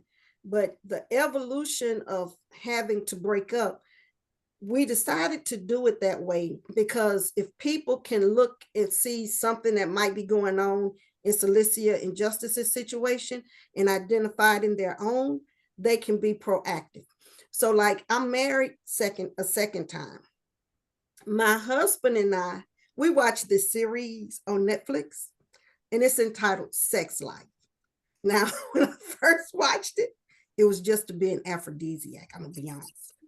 But now we watch Sex Life. I mean, because sometimes they have some issues, right? So, and that can be a springboard to have a conversation about what we're dealing with in our marriage. You know what I'm saying? Or what could, if we don't address it, what could happen. So if anybody gets a chance, I would recommend you watch Sex Life. And I've watched it probably about 8 or 9 times. Well, that's good. Okay, that's good. That's good what you're saying, because a lot of people, again, even in marriage, some things tend to be taboo because what you're doing and what I'm hearing here, what your book is doing, is unpacking some things that people try to ignore. You can't ignore when there's real compatibility. And I think that's part of what you're saying. How do we maneuver through a hard bump? Yes. And not break up. Now there's some people who are not compatible at all and they're staying together. So people who have a lot in common, how do you maneuver through that hard bump, which could be devastating? That's very interesting. Thank you. Oh, that's good. In the 29 years Mr. Newton and I have been married, there have been some conversations. So I am a witness that it is important to talk it out. And one more thing, Ms. Kim, and a lot of times your book is important for couples because a lot of times there was a trend years ago in a particular ministry years ago where people were just getting married, but getting a divorce a year later to satisfy their flesh because according to the word, and we know what's right and what's wrong, we're not going to get into that, but to satisfy the intimacy need. We're getting married to abstain from doing things before marriage, but there was no compatibility. And so they wind up divorcing later. But that's a whole nother issue. But by not talking about it, just saying you shouldn't do this or you shouldn't do that before marriage, or in a marriage, not dealing with what you like being raw, is very important. Yeah. All right. Aether Brody. Bodhi, yes. Bodhi. Yeah. You need You to done tapped trademark a that. You lot. need to trademark that name. I love that. When I first Thank I was you. I like, love it. "Dang, I love it." And now I can pronounce it. I'm in love with it even more. Please share again your book cover and how we can get your book for sure. Okay. Okay. Thank you. Yeah, I'll put it in there. Also, how can we contact you? I have some opportunities I would like to share with you to speak. Okay, yeah, I'll put it in the chat for you. I'm gonna get my computer's about to die, so I'm gonna get my charger. But I'll put everything in the chat for you. All Okay? right, awesome. All right. Thank you for joining us. Thank you. Yeah. I'll be All right back. right. Yeah. Okay. Awesome. That was we went from children to therapists to bruises to Wrong. relations. We done touched everything tonight. Yes. That is so awesome. Okay, so I have a challenge question for everyone, and then we're gonna then Larry's gonna talk about his book. Is he still here? Yes, Larry. So you're next, Larry. So be ready.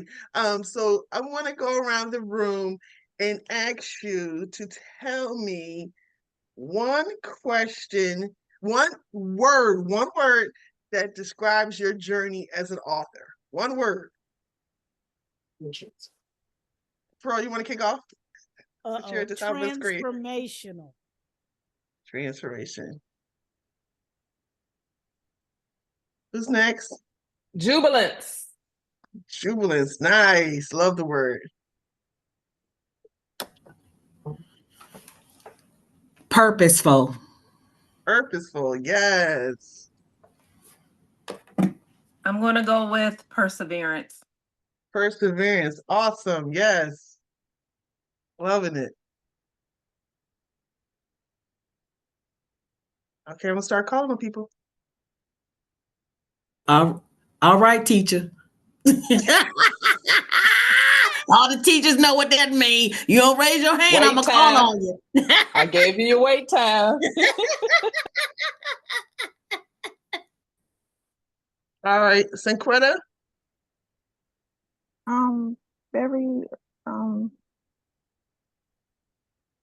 I'll say it's a different experience. Okay. TA.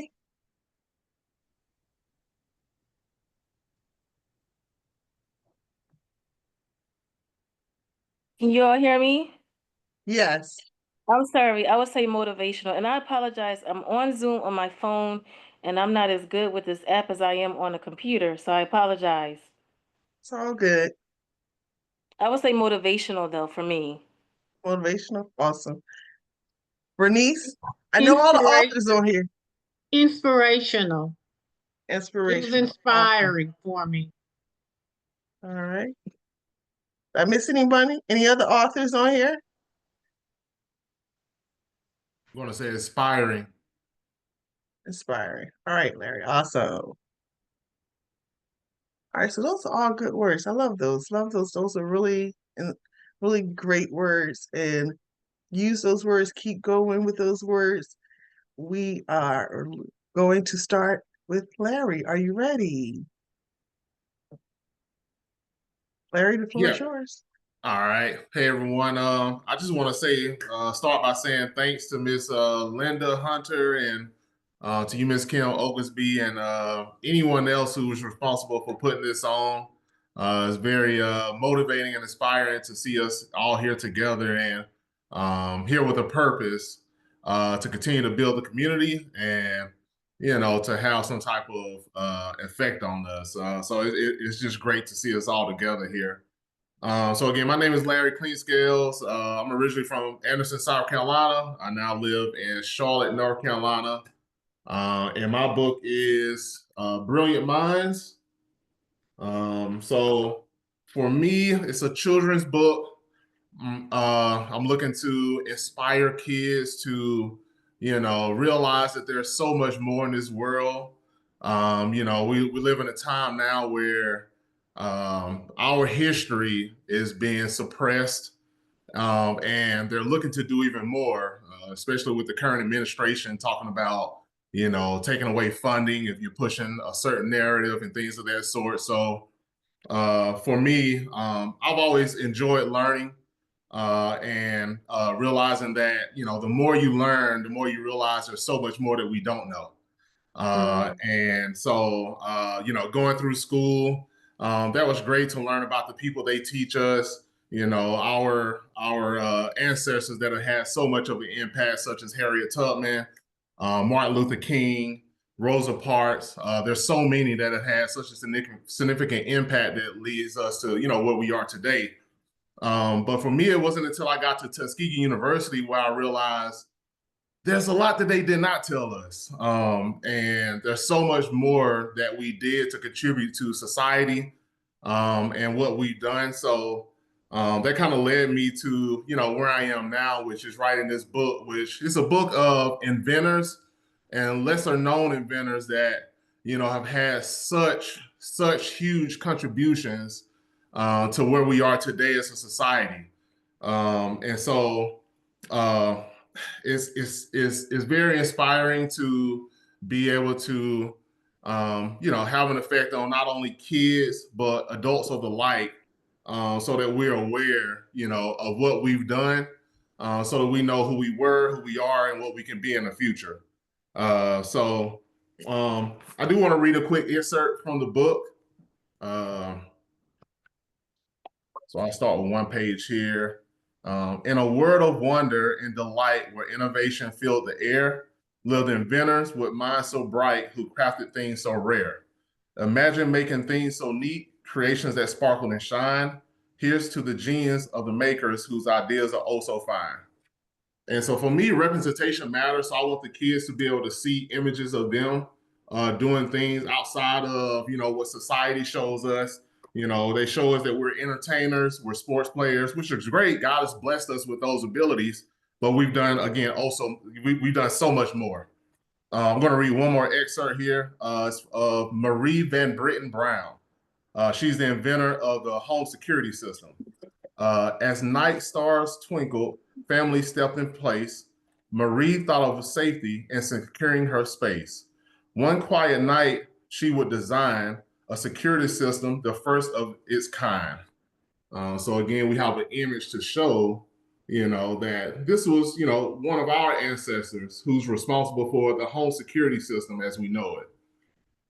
So again, for me, I think it's imperative to make sure that our kids and us as adults are aware of what we've done. So, you know, when we walk around in this society where we're shown in a certain light, we can walk around with our heads up, our chest poked out, and realize that, you know, we have a reason to be proud, and we have a reason to aspire to do more.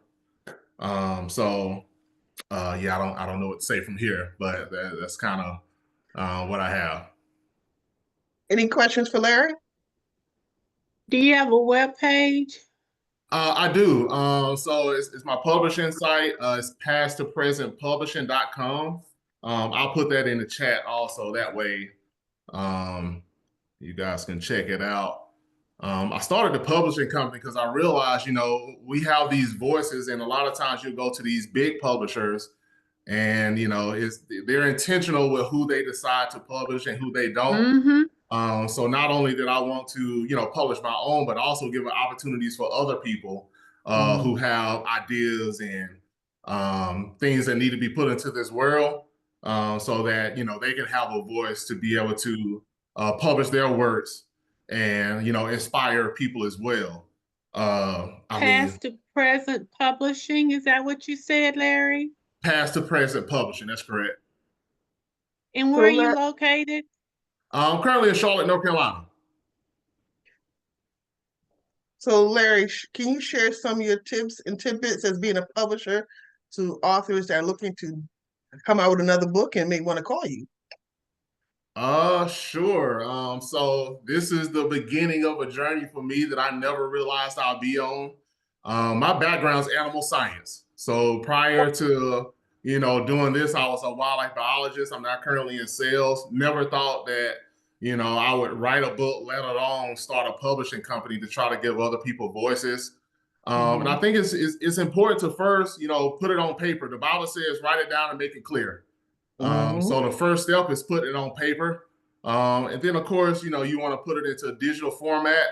And from there, what I do is, I take it and I format it into a book to your liking. If you have a certain format you like, I also use AI for the illustrations.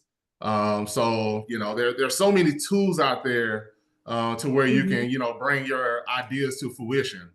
Yeah, the tips and whatnot would be the first. Definitely put it on paper, and then you want to put it into digital format, and then from there, there's so many sources out there. Whether it's KDP format, through Amazon, and so many other options as well.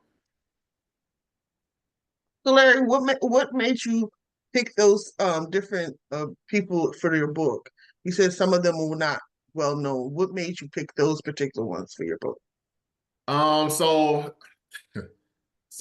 I started out thinking that I was going to do 1 or 2 books, because you start to learn about the things that we use till this day that were created by us. A lot of these major companies, Westinghouse, still around today, Lewis Latimer, we learn about Eli Whitney, excuse me, that was the cotton gin. We learn about Thomas Edison with the light bulb, but we don't realize that by his side was this Black man who was responsible for making it something that, actually lasts. His light bulb would last a minute or two. It was because of Lewis Latimer that the light bulb could last, much longer. And there are so many other stories like that. The telephone, we learn about, again, Edison and the telephone, but we don't realize the same man was by his side, was actually responsible for turning that into something that actually functioned and worked. The reason I picked the people that I started with, it was some of the first ones that I found, on my journey. And it's actually led me to, understand that this is going to be an ongoing thing. Brilliant Minds will be a series to where, we have 50,000 patents, African Americans. And again, they don't teach us these things. Again, we're the entertainers, we're the people that are, committing nefarious acts. We're the prison population. We're the bad girls club. We're all these things, but in all actuality, we're the foundation of this nation, and we've been responsible for a lot of things that have made this nation wealthy, and try to suppress us and keep us in such a negative place. So again, these people were just some of the first ones that I came across. There's George Washington Carver's in there as well. The father of bioengineering, farming in the way that crop rotation works today is because of him. He invented 300 different uses for the peanut. He was the first one to be able to turn things from plants into actual things for use case. He turned soybeans to bricks. There's just so much more. So I know I'm going on and on, but the reason that I chose these, they were just some of the first ones that I came across. And again, I have another book that will be coming out. This is volume 1. Volume 2 is in the works. It's in the editing phase. And so within the next month and a half, 2 months or so, that'll be coming out, and then we're going to continue on from there. So have you been into any schools with the books and things of that sort? Yeah, actually this past weekend, so I'm from Anderson, South Carolina. There's a school there, T.L. Hanna, that had a Black History event where this was the first. It's hard to believe that I was in there because, again, I never thought that this was something I'd be doing. But they had an event there where, I brought my book, and the first person that walked into the event was a young mom and her son, and he walked right up to the book. And for me, it filled me because it was like, okay, this is something that is here for a reason. In this space, we did very well in, giving opportunities to kids for them to see themselves and also hear some of the stories, and again, realize that it's good to aspire. If you want to be an athlete, that's awesome. But just know that there's so much more in us. T.L. Hanna in Anderson, South Carolina was the first place where I was able to, be in a school, and they actually had a story time for the kids as well, where they read the book. So it was a great experience. Awesome. Any questions for Larry? The website that you shared, is that where we can find them? Yes, currently on Amazon, but through the website, it would take you there as well. I'll post that in the chat right now. That was good information, Larry. It's a nice idea, and it's good to find out about unconventional inventors. We know about the Garrett A. Morgans, and so by you bringing the other people up who don't get their accolades during this time is good too. And I commend you on writing your book, and keep doing what you're doing. Thank you. I appreciate that. I have a suggestion, Larry, that I think if you, in the future, here's a challenge. In the future, like you're from Anderson, South Carolina, correct? That's correct. Okay, so look at people who are from Anderson or throughout the state of South Carolina or throughout the South, and feature those people and how they contributed to society. And the reason why I'm giving this challenge is because I'm just south of you. Okay. I'm just south of you. And 2 years ago, I carried students to the Men of Change art exhibit at the Levine Museum. Remember when they had part of it at the Levine and the other part at Harvey Gantt Center? And I'm going to be honest with you, a couple of teachers, so they had to be nominated by their social studies teacher. That was the only way I could kind of get the school to say you could go.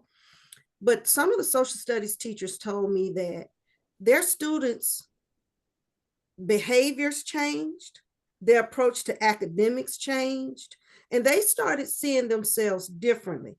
And I thought to myself, how much more of an impact something like that would have if they had a connection to that lineage. You understand what I'm saying? Mm-hmm. Yeah, 100%. I agree. There are studies that show that children that see representation of themselves in their studies are proven to perform better when it comes to testing. They're proven to show more interest in what they're doing, and it just has a lifelong effect on their success at life. Which is another thing that drives, because again, we're taught about some of the people that have had impacts, but there's just so many more. You can't name a moment in history where we didn't have a significant impact within that place. But I like that idea of featuring people that are from specific areas, because I feel like that would also, create additional interest as well. I like that. I like that. Mm-hmm. Any other questions for Larry? I just wanted to add, thank you so much, Larry, for sharing your book and all the information. I think it's awesome. Yes, it's a lot that they don't want us to know. So that's why they're suppressing it, taking it away, because we are threats. Okay. I have worked in several schools and different demographics of students, students coming from different parts of Africa. And I've lived in Nigeria, Lagos, Nigeria. My other home is in Ghana, as I have said before. I tell my students, I'm like, look, you are here afforded a free education. And give some cough medicine. And and you are not taking your education seriously. So it is one of my goals with planning, trying to develop my tour and travel business, is to have students, travel to Ghana specifically so that they can experience the culture and learn the truth, so that they understand the importance of getting an education and all those things. And even before all these things were going on with the taking away these different programs since January, a lot of schools don't even want to celebrate Black History Month.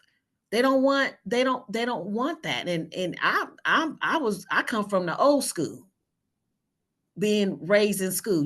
We always had, I know from my experience, I always had the teachers that like, we gonna sing the Black National Anthem.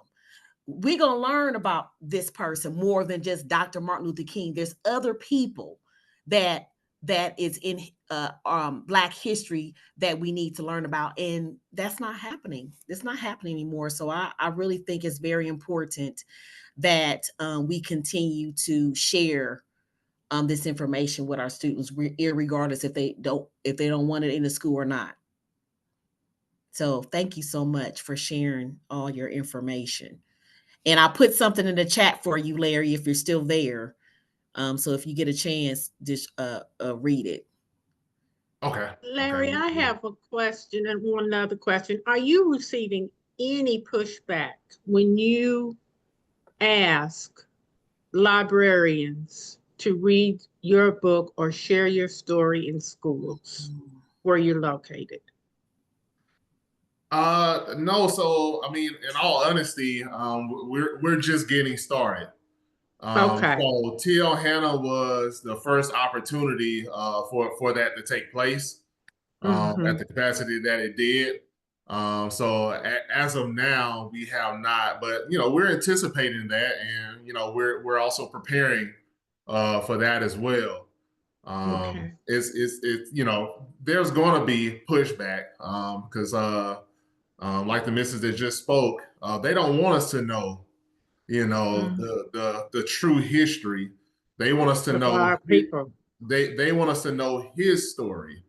Right. So their version of history. And even if they don't, push it in schools, it's important for us to teach it at home. We all have kids, we have grandkids. I don't have grandkids, but people have grandkids, things of that sort. So, it starts at home. So it's going to be important for us to, get it in schools, but also to get it to the public, so that they're wanting to teach it to their own family. It's available.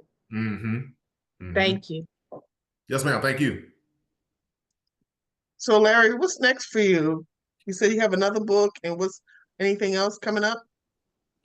Yeah. So I have a few books that I've written, and I'm just getting to the point in life now where I'm understanding that it's important to not only write books but to get it out there, because there's a desire and a need for our stories, our history, all that good stuff to be taught and to be known. And I'm also learning that it's not just kids. Adults, like everyone of the like, needs to be aware of this information. Again, we are so great to have been under such oppression and still do what they've done and what we're going to continue to do moving forward. Again, the current administration won't stop us. It's up to us to make sure to put this out. So, yeah, I have another book series that I've written. It's called The Adventures of Jerome. And that is a story about a little boy who has the ability to go back and witness historic events. So that story will be released pretty soon. So that's next. But then also this publishing company, I have a few guys who've already reached out, and we're in the ropes, are in the process of getting their stories out, and their mission out. Because again, there's so many of us who have these ideas in our head, and we just need an opportunity. And so I just want to be able to give other people who have these ideas an opportunity to get that out there. So those are the things in place right now. I also have a trading group. I do options trading and long-term investing as well. I have a group of young Black professionals who we get together every morning, and we look at the market, we trade, we prepare to build wealth, because it's important to have the information, but it's not the information that makes you powerful, it's the implementation of it. And so we're trying to do it at different levels and at different capacities. Okay, so Larry, remind us again what your degree is in what? Yeah, my degree is animal science. So You're again, right, you just changed directions on us. God works in mysterious ways. That's right. You have your idea of what your life is going to be, and then you get these curveballs and you get knocked down, and you eventually find yourself on the path you meant to be on. So I feel like that's where I am now, is on my path, and I'm gonna keep pushing. And I appreciate everybody that's spoken, everybody that will speak. It's great to see that we're all on our paths and on our missions that God has put us here for. So it's going to be important to just keep pushing and keep doing what we're doing. All right. Thank you so much. Again, share your book and drop your information in the chat for us one more time.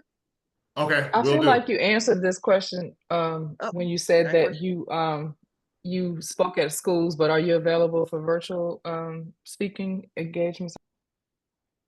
Oh yeah, most definitely. Most definitely. I'll put my email in the chat as well. Again, I'm new to this. I'm not I mean, it is what it is, but I'm definitely open to it, because again, we need it. So I'm happy to do that.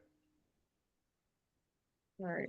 So Larry, again, share your book and drop all your information in the chat. See, now you got a whole family of us authors you can lean on. We here for you. I love it. I love it. I love it. Looking forward to it. Looking forward to it. Yes. All right. Thank you so much. We're waiting for your book. Name of your book. Share your book, Larry. Yeah. Brilliant Minds. Journey of Genius. Love the cover. Yes, ma'am. Thank you. Thank you. Awesome. Thank you so much for sharing all the information. And don't forget, like I said, drop your information in the chat also. All right, we'll do. All right. Okay, SamQunita, are you ready for us? Yeah. The floor is yours. Hello. Hi. I'm sorry, I started. The name of my book is Dare You. I'm sorry, am I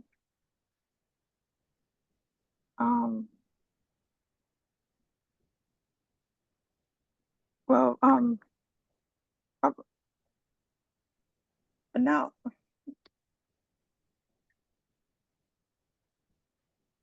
I'm SamQunita, is part of my parents' name, but it's SamQuinta. I'm from Charleston, South Carolina. I'm a teacher assistant in school for mental health counseling.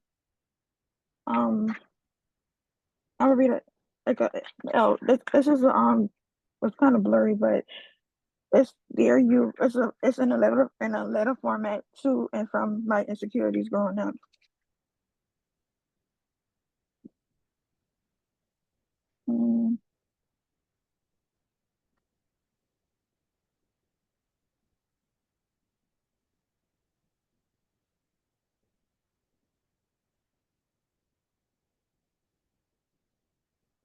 Dear Courage, I'm not sure what to say to you. I don't know if I should be sad or angry. I don't even really understand what anger means. So,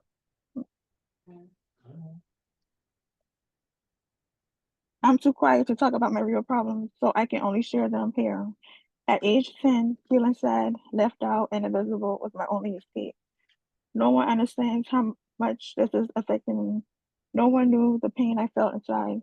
I was the joke of the crowd. I won't go into more details. The tears keep falling. I wish you well, Courage. I hope you do well, and I try to do my best without you. I will find my courage and strength in this world. I will achieve everything one step at a time. My book is located on Amazon. I don't have a website up yet. I've been doing it for trying to get one done. And I am a crafter. I have my own crafting business with shirts and hoodies. I think that's it. So how long did it take you to write your books, Quetta? I started like in I want to say 2018, 2019, but it was like I think I want to do like a regular story from a girl, like a regular, but I changed it. I changed it within the time frame because this is like my first book coming out as a self-published author. I wrote a couple of books under a lady who was new, but you know, to being new in the world is so I stopped writing, and then I guess you could say about 2018 till last year September I put it out. And what made you do the letter format? You said you did it a little differently. What made you do that? I guess I wanted something different, and I guess it was just something that like I didn't thought of doing, but it's like, you know, I want my insecurities to be like a human person. Okay. Instead of like, you know, telling like as I guess like I want to let instead of telling it like a story. So in your story, what messages are you trying to get it to your readers? That that no matter like no matter what you're going through, or no matter like we all not we all have we all have like flaws that we say, or we are not we are different we are different, but it's like we have a purpose in this life, and even though for me it was still hard at the age of 31, but slowly but surely overcoming it. So, as being an author now for yourself, you said you published before. What some of the challenges have you faced, or what some things you learned? I learned that I can't be afraid of my insecurity, me being different from everybody else, and it's like it's hard to like. I guess it's like I feel like I'm this way for a reason, but sometimes I can't understand why I'm this way. But I guess it's like I'm this way for a reason, and it's like I'm trying to find it. And you said you're a teacher. So do you use any of the things that you've written and kind of learned from in your book in your classroom as well? Well, I'm a teacher assistant, but I don't. I guess like certain kids who are like, I try to like talk to them, but like not. I don't think from my book wise, I don't think so. So do you have anything else coming up as far as in next book, or what you're doing next after this book, or are you going to be doing events and things of that sort?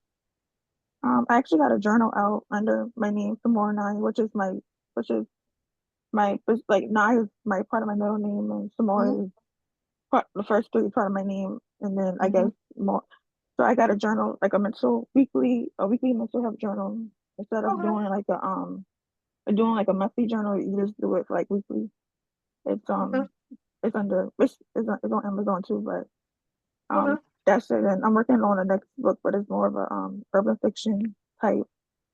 I've been working on that for quite a while too, so I'm trying to get that out. So I guess you'll be writing quite a few books from now on. This is your new path. That's it.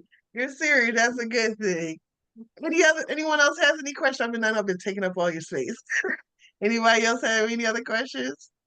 I was just wondering, is your audience like young ladies, like the younger people who, like when you said your 10-year-old self, because when you said you were writing letters to your younger self, I like that, because a lot of times we do have young people who are going through things. And so is the journal like a companion with your book? And is it for like young people? Well, the book is like I divide into sections. So it's like the beginning part you read is like to my younger part, and then the middle would be like my young adult, and then I have a part with me like in my I guess from 20 in my 20s to about third well to about last year. Well, yeah. So it's like every life frame, and then it's all in the book. Nice. So, but yeah, it's like it can go from like young adult to well no adult adolescence until due adulthood. Awesome. Any other questions? Yeah, I just was gonna say share it in the chat because I went to Amazon looking for it under your name, but I just heard you say you wrote it under a different name. Any other questions for SamQunita? Yes, please drop in the chat. I know you write underneath another name, so please drop that in the chat so we can find you on Amazon as well.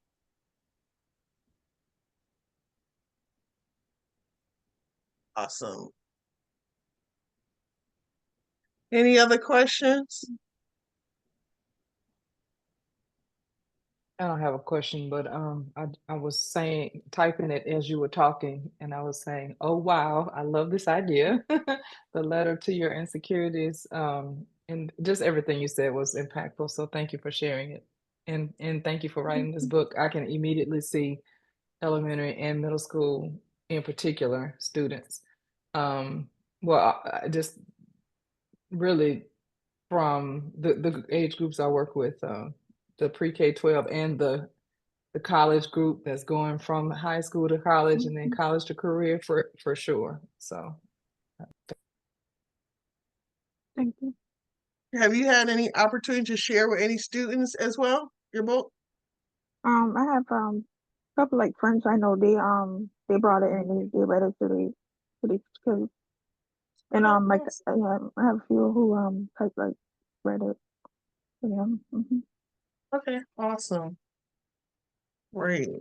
Well, sounds like you are on the road to writing. You ready for that? I don't know if I can stop procrastinating. Yeah, but yeah. Okay. We all go through that. You just gotta keep going. Somebody said that earlier. I gotta keep going, keep going. You can stop and start, but you gotta keep going. Anyone else has any questions? All right, so she dropped her pen name in the chat. Definitely go to Amazon and check it out. And also, I kept forgetting to say she's actually nominated for one of the Black Author Awards. Is that correct? Oh, yes. Yeah. So don't forget to vote. So, pick up a book, review it, read it. Yeah, and definitely vote. Yes, yes, yes, yes. So we are keeping her busy. Yes, and then the cover, like the cover is kind of dark, but it's like a picture. I kind of want like the dark background of like if you shine it up to like this, you can see like it's like a picture of me. So I kind of want it like to, I guess, give a reader of who I am from I guess like a dark background photo. Like, yeah. I'm going to share. I was traveling and I dropped in Facebook. Someone share me a page. Drop a page in Facebook. I need something to read. I'm on a road trip, and she dropped a page, and then she dropped her title. I was like, "Ooh, we gotta connect. I love this. Need more. Need more." So her book, I can tell you, I just I read a page, and I was hooked, and that's how we connected just from there. So, and then her title, I was like, "Wait a minute, this title is."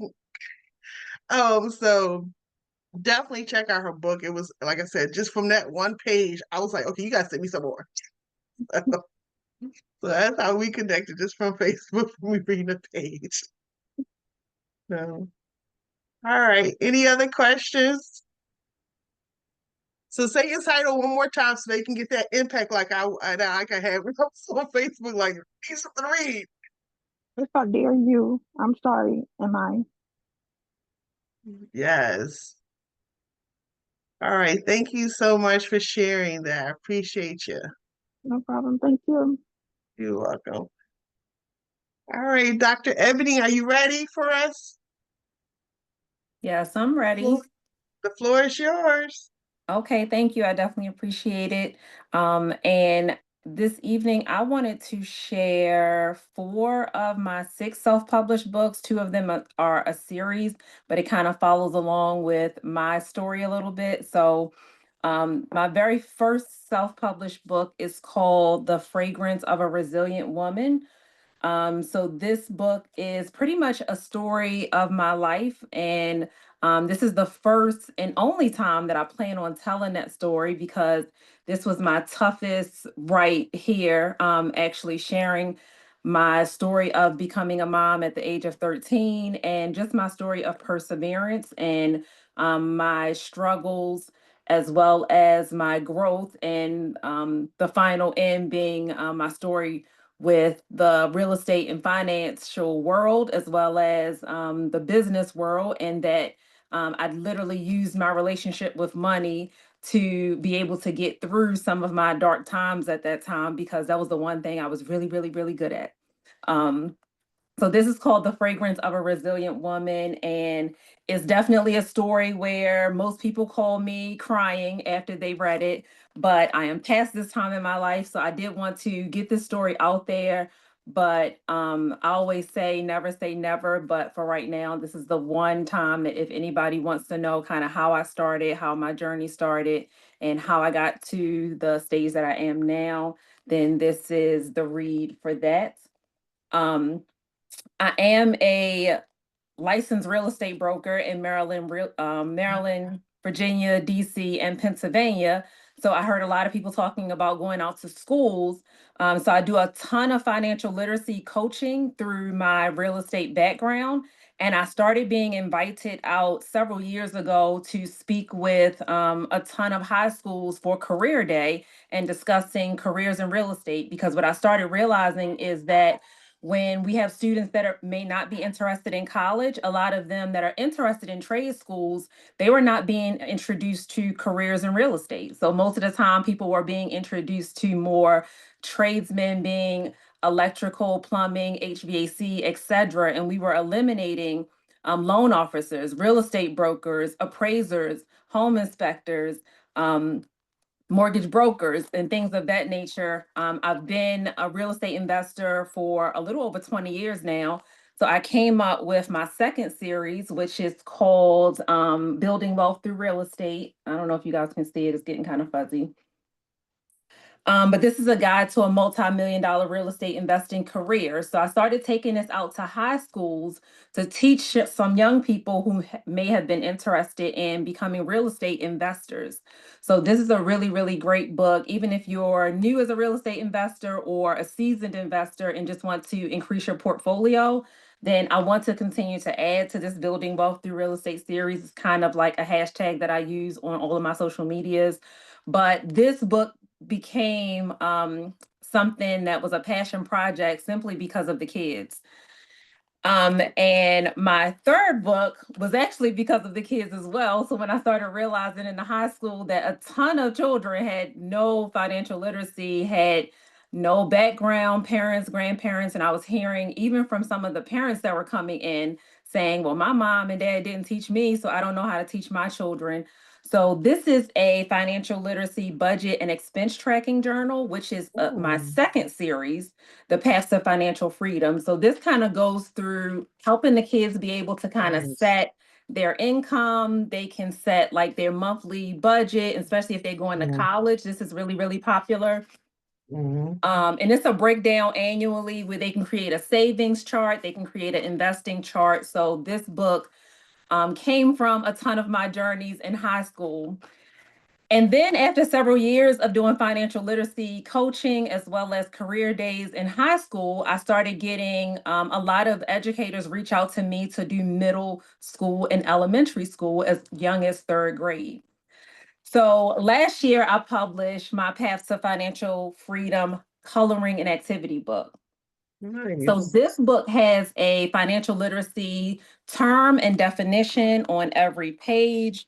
And similar to how everybody said representation matters to me. So even in my coloring book, I wanted to make sure that these are photos that represent the schools that I'm going out to on a consistent basis. And I have partnered with the YMCA and several other schools to be able to offer this when I come out to speak, just about budgeting, savings, expense tracking and things like that, and just starting to put these definition and terms into young people's mind. So again, even though I'm a real estate broker and I do financial literacy coaching, once I started going out to the schools and seeing the need, then I just started, I guess, continuously publishing books that fit the needs of the students that I was there to speak to. I also have a financial literacy academy where I have free financial literacy self-paced courses online. So those are for students of all ages. I have 19 additional courses that I developed all in the financial sector for all ages as well, but the financial literacy course is free. I also have a 501c3. Obviously, I do a lot of speaking engagements about financial literacy in this space. So I developed that in 2022. So I go out to churches, women's groups, schools, anywhere you can think of that people reach out to me to do any of my free seminars, which are on first time home ownership. If you're interested in becoming a real estate Nice. investor, also on financial literacy. And I have maybe 5 or 6 different presentations of financial literacy based on the age group of the attendees and kind of where we want to go with it, all the way up to obviously retirement, investments, etc. for some of my adults that may be interested in, like I said, women's groups, men's groups, etc. to teach financial literacy. And I think I'll be open to any questions. Any questions? Do you do any of the classes online, like we're doing here now on Zoom across the country? I do. So I do webinars, I do in person. I was born and raised in Baltimore City. So most of the time in person is in the DMV area, but I have flown out to Vegas and done plenty of conferences, especially for real estate professionals, just to talk about careers in real estate as well, or if people are interested in, again, getting into investments, but I do webinars for the financial literacy side as well. Okay. Thank you. And when we had COVID, a lot of schools were bringing me in virtually to do financial literacy or career day virtually. So it continued even throughout COVID, throughout a lot of the school districts here. That was my question. Do you present and for your books, your courses, and just speak? But you answered that. Any other questions?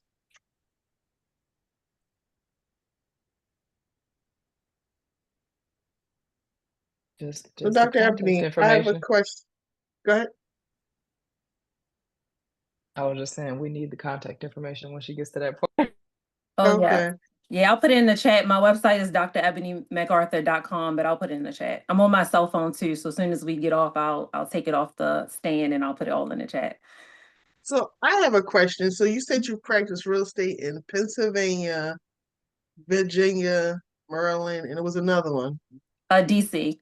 DC. So how is that journey? How is that possible? Like, do you have to take different tests? And what made you kind of say, okay, I'm going to take all these things? Yeah, so you do have to take different tests. You have to take the test as well as the exam and the courses for every district. I am an independent broker in all of those regions as well. So I own my company independently, 100% Black owned, woman owned. Nice. And I am from Baltimore, but I relocated to Southern Maryland maybe 10 years ago. So in the region that I'm in, I can probably get to DC, Virginia, and Baltimore all within maybe an hour or so. And being that I'm originally from Baltimore, my oldest son, who's now 28, who lives in Houston, he graduated from Penn State in 2019. And when he was in Penn State, I constantly was getting people that was interested in getting properties in Pennsylvania. So I got licensed there. And then my second son ended up going to Penn State. So I was always in Pennsylvania because you can kind of get there from Baltimore in about 30 minutes as well. So whenever I'm up there, then I usually will do my Pennsylvania appointments. But I have 20 agents that are under me as well. So they're also licensed in different areas as well. So I just maintain that license so that I can bring on agents that are licensed in those regions also. Awesome. In that industry, being that you have your own company, what are some challenges? What are some things you've learned that you can share if someone wants to go into that industry? So the biggest challenge is financial literacy. So again, I'm a real Mm. estate broker, but the biggest challenge that I have seen is financial literacy. So I have kind of honed into that where I see that most realtors and real estate brokers are always looking for the people that are ready to buy or sell or invest a property. But I developed my niche in probably 2014 for looking for those people that are not ready yet, because I realized that that was a larger pool of people that needed assistance and needed guidance on how do I get my credit where I need to be? How do I save? How do I budget? How do I maintain this track and track my expenses? How do I start putting up some money to invest so I can have a savings pot to become a real estate investor? So people are interested in all of these things, but the pot in our community, from my professional experience of people that were not ready, was much larger and did not have that education on where to even begin. So I kind of started doing these free financial literacy seminars where, and I do them every month. Even the first time homebuyer seminars, I do them monthly free at my brokerage. And all of my seminars have always been free. And each month I have between 70 and 90 people that register every single month. Okay. And just to share any top 3 tidbits for the financial literacy piece, where do we start? What do we need to begin with that? So yeah, the top 3 things to do is obviously set a plan. So I know everybody spoke about, writing things down. Oftentimes I see people even saying, I have it in my phone.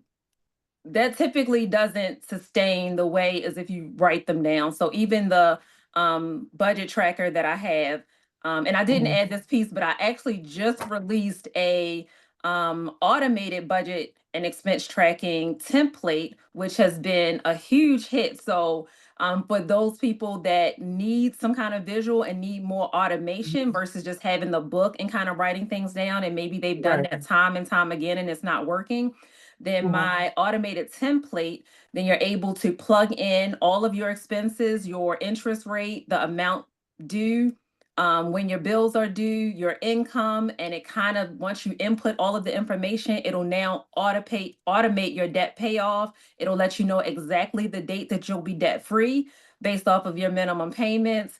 If you have the ability to put in any extra each month, you can just plug that into the system. For some reason, if it's some months you can't plug in extra money, you can remove it and it'll re-automate itself and recalculate. And you can also create a sinking fund, investment fund, savings fund. If you're saving for a wedding, to buy a car for maybe your kids when they graduate, and you're like, I want to save $10,000, then it'll automate that as well and tell you how much you have to put into that savings pot and track your progress throughout. So that's been really, really huge. I just launched that last week. But the main thing is really just to start. So many people are so afraid, is what I see, that the education is not there. So people are really, really afraid. And the biggest thing is kind of starting with some kind of emergency fund. What I've realized is that most people, again, in my professional experience, I'm doing applications with probably 200 to 300 people per year for the past 20 years. And most of those people don't have hundreds of thousands of dollars worth of debt. Their biggest debt is usually student loans or possibly their home. So if they don't have those things, most credit card debts for the average person, $10,000 to $15,000 would completely wipe them debt free. But it's just people don't have the ability or the know-how to do that. So most people don't even have $1,000 in an emergency fund. Okay, I need that automated. Yes. Netflix, like so much easier. The calculation part, I was like, yeah. Yes, Maybe have the correct. everybody loves the template. So the template has Yes. been moving really quickly. Awesome. Any other questions? She's here. You better ask now. She's right here for you. Real estate, financial literacy. We have her here. Ask the questions while you have her. All right. But thank you so much for sharing. I was curious about the first book. I was gonna ask you to read something, but you said no. That was your first journey. You was gonna let it go, but the cover and the title kind of pulled me, and it was like, okay, I'm not gonna ask her. I when I first put it out, it took me a long time to publish this book because, I had to talk to my children, my husband, and just, should I, shouldn't I, that pull and tug, what should I say, what should not say. And my family was extremely supportive and I decided to put it out. But even sometimes I published this in 2020 and now today, when I picked it up, because I was thinking about reading maybe in the first page, and I even said to my kids, like, I can't believe I put this in a book. So it's a lot. It's a lot being a young mom and kind of my journey, etc. It's a lot. Mm-hmm. All right. Any questions? Again, can you share like all four? I especially love the one with the is it the coloring book you have for the little ones? That was really awesome. Yeah, so the coloring book is, I think it keeps blurring when I put it up, but it is The Path to a Financial Freedom. And this is a part of a series with the budget and expense tracker. So this is kind of like the financial freedom series. Okay. And Building Wealth Through Real Estate is kind of the series involving real estate investing. My next book in the Building Wealth Through Real Estate will be specifically for realtors. So that'll be a guide to a top producing career in real estate. So I'll just continue this series that is 100% surrounding real estate and different things in the market. And then my self-published baby, my first book about myself and my life story is The Fragrance of a Resilient Woman. And it's just my story of perseverance. Thank you so much. Thank you. That title makes you want to read it. Yes, that's what I said. Yeah. Awesome. Thank you so much, Dr. Ebony. I appreciate it. And also, me and her, we're going to get together because she's going to be on our podcast next month. We got to have her for Women History Month because she did make some history. So we want to make sure everyone knows it as well. And also, if you're in Virginia, Maryland, PA, and what's the other state? DC. DC, and you need property, we have someone to go to. Yeah. You definitely have a go-to person. Yeah, absolutely, so, yes. Absolutely. And I can refer all over. So if you are not comfortable and you don't know someone in your state, I have like top producing independent brokers all over that do an amazing job. So I refer all over. Nice. Atlanta, Houston, I refer all over. And we're a family-owned business. My husband is also a licensed realtor. My son is a licensed realtor. So when I say building wealth through real estate, I really mean it. Like if you come to my office, you'll see my kids around, like they're little real estate babies and finance kids as well. So yes. Thank you so much for sharing. Appreciate everything. Thank you for having me. You're welcome. Yes, when you share that Houston referral, I need that as well. Absolutely. And I'm gonna put all my information in the chat. All right. That was awesome. All right. So like I said, we talked about a little bit of everything today. Money is my favorite thing because being in college, student loans are about to come say hello to me and I don't want them to. Like, all right. So next we have Dr. Sabrina. You ready for us? The floor is yours. I am, and Dr. McArthur has warmed it up for me, so we're going to keep talking money. Hello, hello, hello, everyone. I am Dr. Sabrina Edmon Williams, educator, author, talk show host, investor, opening minds and closing contracts. I am so noted, and I am so excited and delighted to be here with each of you tonight to share my work with you. I am the author of Learning to Trust. This is my book cover, Learning to Trust, A Black Family's Guide for Building, Protecting, and Transferring Wealth. So after Dr. Ebony gets us educated on how to handle those budgets and those finances, Dr. Williams is going to work with you to help you protect that money and transfer it properly from generation to generation so we can start building generational wealth in the Black community. So a little bit about my story. I decided to take some time to reflect in 2020. Of course, we know what was going on. We were in the midst of a pandemic. We were surrounded by quite a bit of death. And at that time, I did some self-reflecting of my own life and my family situation as to whether, should we pass if our affairs were in order? And honestly, the answer to that question was no. I would like to say that I stopped at that time and got everything together, but I did not. I actually left and went to Houston. Went to Houston for about what was supposed to be 3 months that turned into almost 3 years. But that was a very eventful time in my life. I enjoyed the time there, but I had an experience that shook me to my core. I almost ended up the victim of a lawsuit. And that took me back to 2020 and some of the things that I was thinking about and started doing back in 2020. So I took a year off to get my affairs in order. I studied estate planning, I studied asset protection, and in particular, the asset protection tool, a trust. So after I got myself and my family together, they say charity begins at home and spread abroad. You got to get yourself right first. So after I did that, I decided to document the things that I learned along that journey. So that's where Learning to Trust came from. But I have come to realize that this title holds a whole lot more significance within the Black community than just the asset protection piece. There are some things that we certainly need to do within our community that relate to learning to trust. So my journey has been very interesting, but right now I'm on a pathway really to just, as Dr. Ebony said, just educate our community on the importance of doing some things differently.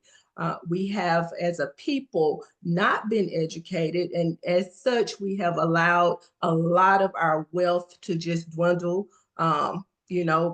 When people die, typically in our community, a lot of the wealth does not pass on as it does in other communities. And so I'm very committed to the messaging.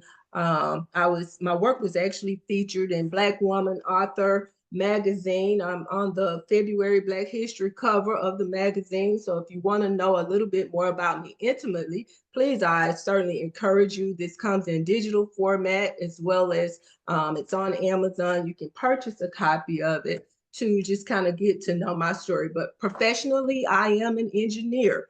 Kind of like with Mr. Larry, I'm a long way from engineering right now, but at heart, I'm always an educator, no matter what I'm doing.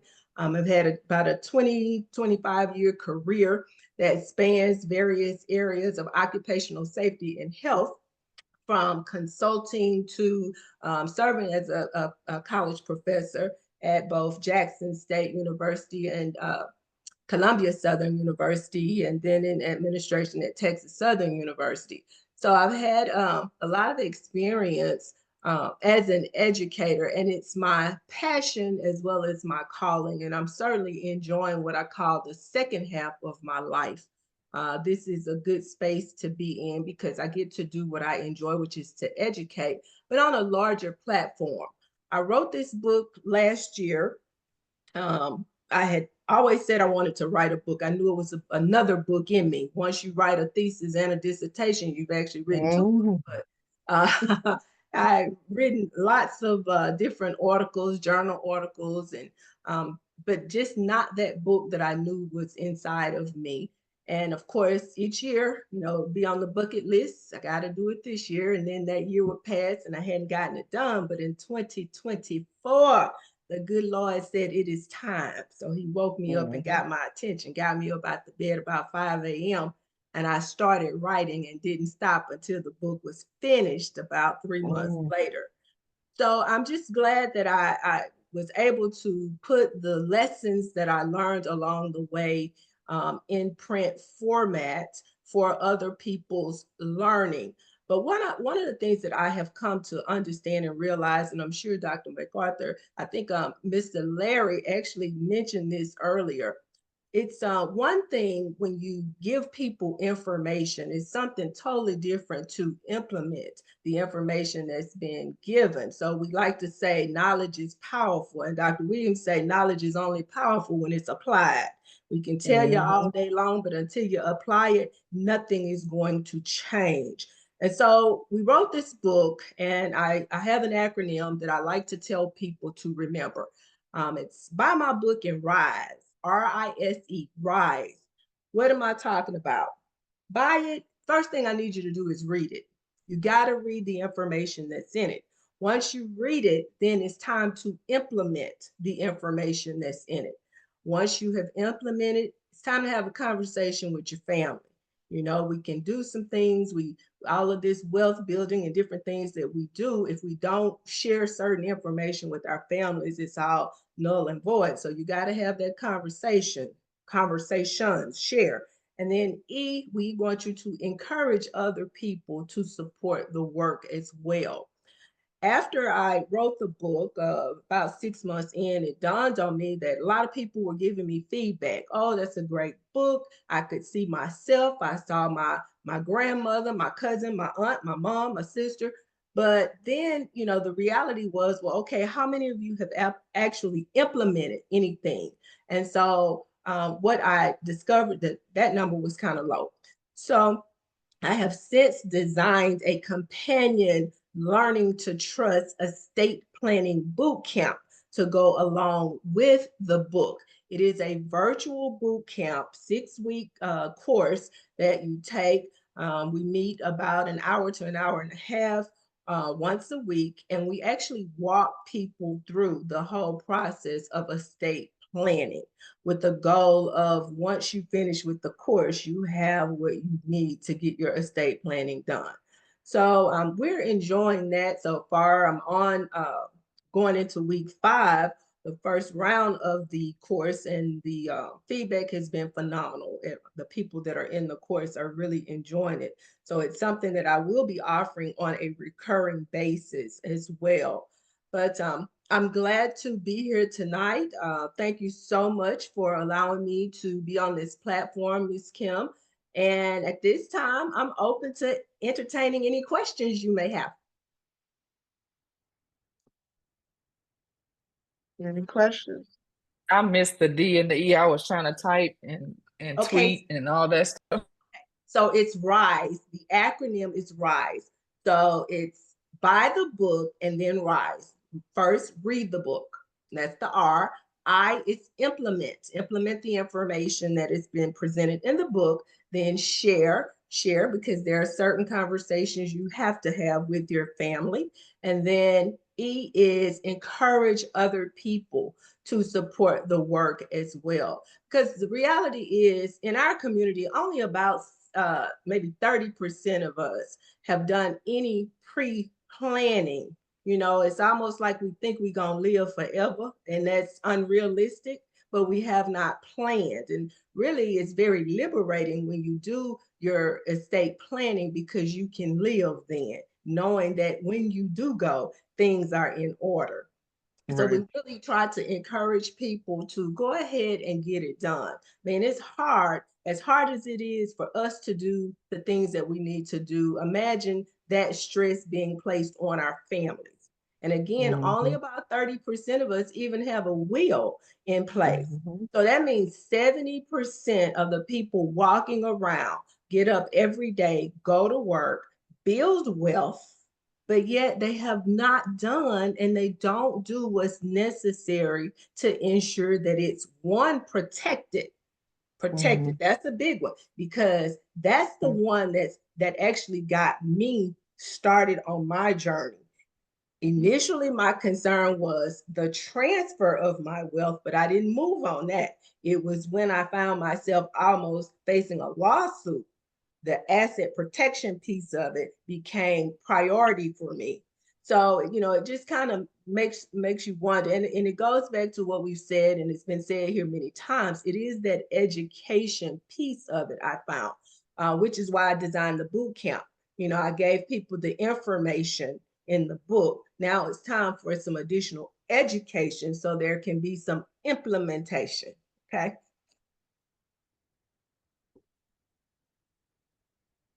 Any questions? Got it. Thanks. So I don't Dr. have a Sabrina, go ahead. I Go don't ahead, have a Dr. question, but I was just going to add that thank you so much for this, because obviously in my line of work, I'm assisting people with making the largest purchase they've ever had and possibly getting investment properties, et cetera, and setting them up with estate planning or introducing them to trust, et cetera, or if they are protecting their assets. Even in my business consulting, teaching people how to protect your businesses once you have them established, especially through trust, is extremely important. And what I have seen is that I rarely meet one person a year that has this information or even understands it at all out of hundreds. So I just wanted to say thank you for helping me in this field, by educating as much as possible, because that's the next layer when I'm talking to all of these investors. I work with a ton of investors across the country, especially that come into Baltimore and DC to invest. So they may live all over New York, the Carolinas, California, but they're coming here to invest, and just not knowing how to set things up and protect it. I can develop a whole nother course. So I will send people to your course now on, to assist them, especially because it's online. So I just wanted to say thank you for that. I definitely appreciate that in this space. Well, thank you for that as well. The one thing is, I realized when I finished my estate planning is that to him who much is given, much is required. And I think that's why all of us have sat down and shared our stories, because we realized that they weren't just for us. They weren't just for our learning. The experiences, the hardships. I was just listening to you when you were talking about your first book. Here I'm in Jackson, Mississippi right now. I travel between here and Houston, Texas. But here in Jackson, we have a whole population of ladies that live in extended station hotels here locally when they can afford to do so. When they cannot afford to do so, they live with their children in their cars. So even your story, as painful as it was for you to put that in print, you never know what impact that has on another human being that's going through the same thing, that thinks that they're the only one and cannot see their way. And so for me, just being able to put my experience and this learning the trust journey, I mean, I met some schemers and some scammers out there. And I put it out there. I mean, I put it in the book to let people know, because certainly I wouldn't want what happened to me to happen to anybody else. And so that's how things continue to happen when we don't talk about things within. And in our community, we don't do that a lot of times. We're very secretive people sometimes. It's one thing to be private, but it's a whole nother thing when we keep these secrets. And we find out after many, many years that had somebody told us that, somebody in the family was a pervert, that would have prevented other people from being violated. But we don't talk about a lot of things. And so I have much respect for those of you who are willing to share your stories, and let other people know, like the young lady that was on earlier, Sam, hey, I have insecurities. That's, many of us can say that, So that, I mean, it takes a bold person, and I have much respect for, you know, all of the fellow authors for sharing their stories. Yeah. So, Dr. Sabrina, when people are getting started, what do you think? Is it fear, or is it not knowing, or is it a combination of both? I think it's a lot of things. It Mhm. certainly is fear, and I think sometimes it's easier for us not to think about some things. Okay, even though, as I say, when I started writing my story, immediately I said, my story is not different from a whole lot of folks' story. I'm a Black woman in America. We all have a mother, a big mama, a granny, or somebody. We've all had issues in our family. Somebody, you're a realtor, Dr. McArthur. You have, I never met you, but I can tell you right now, you've run into some issues with some heirs property with some of your clients. That's a big issue in the Black community. But I go back to my grandparents.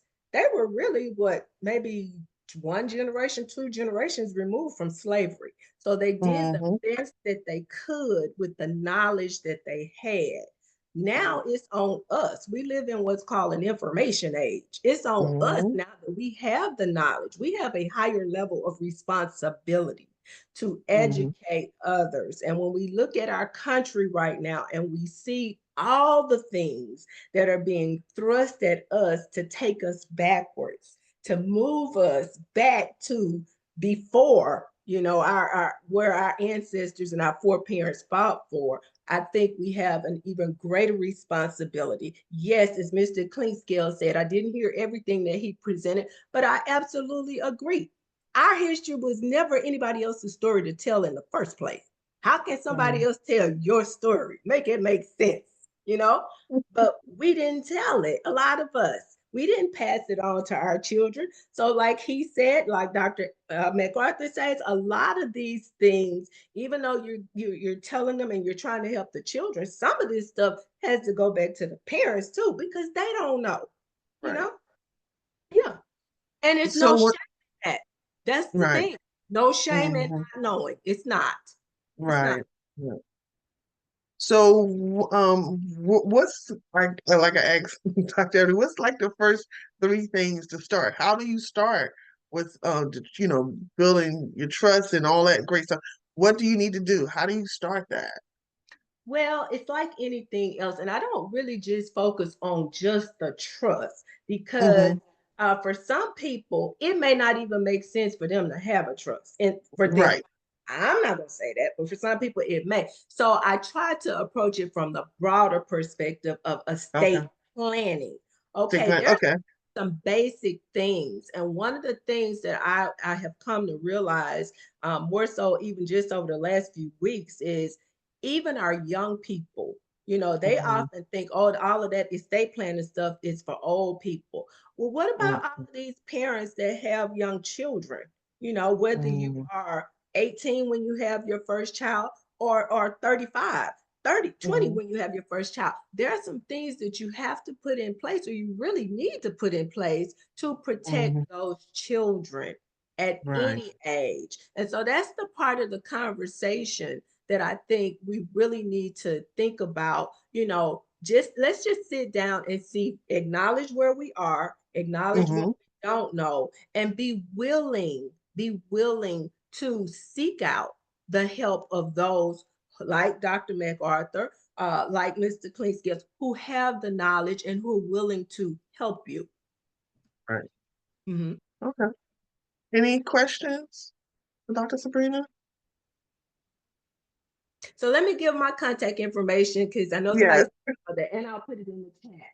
So my book is actually the e-copy of the e-version of the book, I'm sorry, is online on Amazon. However, you can only get the physical copy from me, and that is by design. I chose not to put my physical book on the Amazon. So you can only get this by going to my website, which is iamsonoted.co. iamsonoted.co. So that's the only way that you can get that particular, you know, my book. is to get it through there. I am also, as I said, I am a talk show host. My show streams to my YouTube channel. So I am so noted across most platforms. And I say most because IG, something was going on with the I am so noted. So I had to add an underscore on IG. But it is I am so, and that's SEW. And those are my initials, Sabrina Edmon Williams. I am so noted. Anything coming up as far as book signings or events you're doing? Well, actually, I just started the boot camp, as I say. So that has me pretty busy right now. Just kind of still in the developmental stages. And so I'm focused on that. I get invites all the time. I have chosen for the next couple of weeks to not accept anything because I have got to get my taxes so done before y'all start hearing about Dr. Sabrina. People ain't coming for me. I don't know. People getting laid off at the IRS, so they may not have as many agents come after us. So I just keep hope alive, I guess. But anyway, I have spent a lot of time, as others have said, in schools trying to work with the kids and their parents. So I'm talking to seniors. I'm talking to different groups, whether it's ladies groups. Next week is Women's History Month. Yeah. So I will be intentionally, working with women's groups and highlighting those exceptional ladies on my talk show as well. Okay. Okay, so I'm curious. You said you was an engineer. Engineering what? Could you pivot it? So I am an industrial engineer. I was actually the second person in the state of Mississippi to receive a doctorate degree in engineering. So one of a very few women in the country, Black women anyway, to hold that distinction. And as great as all of that is, you guys, and I've won all kind of awards and done all kind of different things. I am in the happiest place of my life right now, and that's working with my people in my community. So this is I say my book was my bridge to my breakthrough. Oh, awesome. It's nice. All right. Any other questions before we let her go? Are you open to speaking virtually? I am. I actually do and it's similar to Mr. Larry and Dr. McArthur. Every other Thursday, I have a community that I am building where we come on, and I would love to have any of you that have anything that you would want to share with my community. But we are providing financial literacy education to them. So I'm working here in the community to, as I say, educate, enlighten, inform, and empower Black people.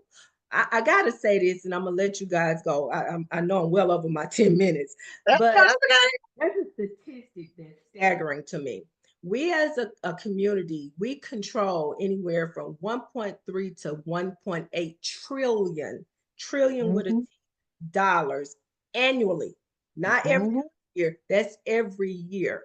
And in my mind, if we control that kind of money, then certainly we hold the key to a lot of the things that we need to fix in our own community. So I am an advocate. Our community, our responsibility. But it starts with Dr. McArthur educating people on how to handle money when they get it, and teaching our college age students that you don't go out and the first thing that you do is buy a $50,000-$60,000 car. You don't even have nowhere to lay your head. That doesn't make any sense. But to have somebody have these conversations within our community, there are just some things we have got to do differently. We've got to, and it's going to take many of us coming together out here in the community, doing our level best to educate our people. It's going to take us doing that because, as we all can see, ain't nobody else coming to save us.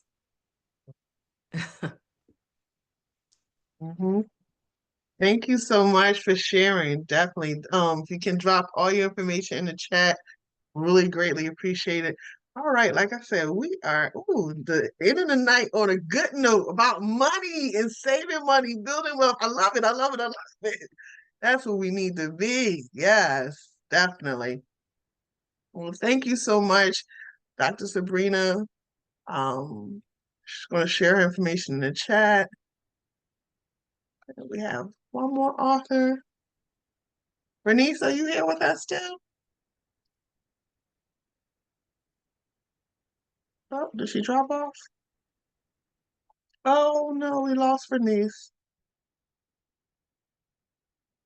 All right. So if there's any other authors on here that want to share about their book, I'm opening up the floor for people to share their book and their information. TA, don't make me call on you because I know you're an author now. Share your book, share your information.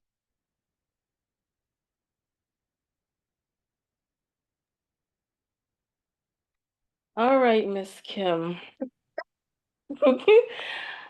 I really enjoyed tonight. And so, I don't know, you just want me to tell the name of my book? Yeah, tell us the name of your book and a little bit about it. Okay, so everyone, my name is Tania. Actually, that's my first name, but my author name is T.A. Wilborn. And I am the author of a book called Be Unique Girl. Unique is spelled capital Y-O-U. And it features 53 women that are unknown or lesser known of African descent from around the world. I like to call it a concise, inspirational reference book. And I wrote it because, as has been stated here throughout this night, we don't see a lot of representation, and it's up to us to tell our own stories. So I wanted to encourage young Black women. Of course, anyone can learn from it, but it's to encourage young Black women because I am a Black woman, and just to encourage them to be all that they were created to be. And not only does it feature like short references about individual women, I also wrote letters at the beginning of each chapter to encourage the women. So that's basically it. And again, I enjoyed all of the authors tonight. I mean, I cannot wait to get these books about finance. And when the doctor, I can't remember her name, the last speaker was talking about inheritance, grandparents leaving behind homes and things being a mess. Oh my God. Well, that really spoke to me. So I'm just happy to be here. And thank you again, Kim, for all that you do. Thank you. All right, make sure you drop your information in the chat. Well, that's the Title of your thing, book. Kim. I'm on my phone. I don't even see a chat option on the Zoom app. So yeah, Yeah, I mean, if you can pull it up on Amazon, feel free to drop it for me if you don't mind. sure. Thank you. Will do. Anyone else want to share? Why I kind of pull her book up. I just want to say that I really appreciate you doing this, Kim. I mean, we have such phenomenal people. And like Dr. Williams said, we don't need to depend on anybody else to solve our problems. And to hear you say that, Dr. Williams, it is so encouraging. Everybody on here is doing great work. The only thing we need to do is get our community to see that they are important. They have the answer, and we don't need to look to anybody else, because before these 4 years are over, we very well may be resegregated. And when we go through our resegregation, we need to go through our resegregation with pride, holding our head up and knowing that we have each other's backs. So thank you so much, Kim, for doing this. And everybody on here, you're greatly appreciated. Thank you. Thank you. So a couple of things. I wrote down some notes as we were going along, and one word that really kept sticking out with me was pivot. Everyone on here pivoted. You know, when something wasn't, you know, we went one direction, but you pivoted another, and you found your way. You found where you needed to be once you pivoted. And I think that's the most powerful thing. As people of color, we know how to pivot, and we do it very, very well. And we were taught that. You know, a lot of us were taught that if something, let's go this way. But like I said before, this is part of my doctoral journey. I'll be done this year. And, you know, as I go through this journey, one of the things that I'm really pushing for is no matter where I go, what school, what library, what bookstore, where I'm at, I'll be able to tell them, look, I know 100 indie authors, Black authors that should be in your store, on your shelves. And if I don't see any of these names on my list, we need to talk. We need to talk. And I have started to do that. Just in the Philadelphia area, I started to do that in the Atlanta area. So I am moving around to make sure that our books are on the shelves, they're being bought, they're being in classrooms, and anything that I can do to support and promote authors. Because again, most of these stories that everyone shared, some of us have never heard these stories, but now you have, and now you know they exist, and you can tell someone to tell someone to tell someone. It only takes one person to tell someone, and that next person tells someone, to, you know, for your book to grow. But I want to thank everyone for being here tonight. It was really awesome. Like I said, this is our second year. I get excited when we do these because I learn so much, and I get to see faces. I see the names come through emails, was nothing like seeing their faces, hearing the voices, and laughing with everyone as well. So I really appreciate everyone for being here. Again, next month we have Women History. I don't even know if I can fit anybody else on that schedule. We may have to add another day because I already had a whole bunch of awesome women out. So we got like a lot of emails. We'll figure that out, but I'll let y'all know. But you know, this was a really, really awesome night. Please connect with each other. I'm going to have Linda share everyone's contact information. You'll get this link as well, because I see a lot of connections among each other that really can help in different areas. One of the things that, you know, took us so long to kind of get the lineup, we had people from the West Coast to the East Coast on tonight. And that was one of our challenges. We were like, okay, we got to get this together. But that was one of our challenges, and we got it done. So once again, thank you so much for joining us. Literacy Moments Magazine, Black Authors Association is really growing. I'm really excited about that. And it's more to come. Next month, Women's History Month. I guess I was thinking about doing one day. We may have to add another day. But continue doing what you're doing. Share your stories, pivoting. Share your stories, pivoting. So continue to do that. Thank you so much, and have an awesome night. Have a blessed night, and I look forward to seeing everyone again. All right. Thank you. Thank you. We appreciate you. Thank you. Thank you so much. Thank you. Thank you. Kim. Thank you, And Kim. congratulations on that doctoral journey. You know, I have been where you are. Yeah. It's over. Y'all will not hear from me for a couple months, but it's okay. Yes, we look forward to you resting and then sharing your journey after you rest. Right. Yes.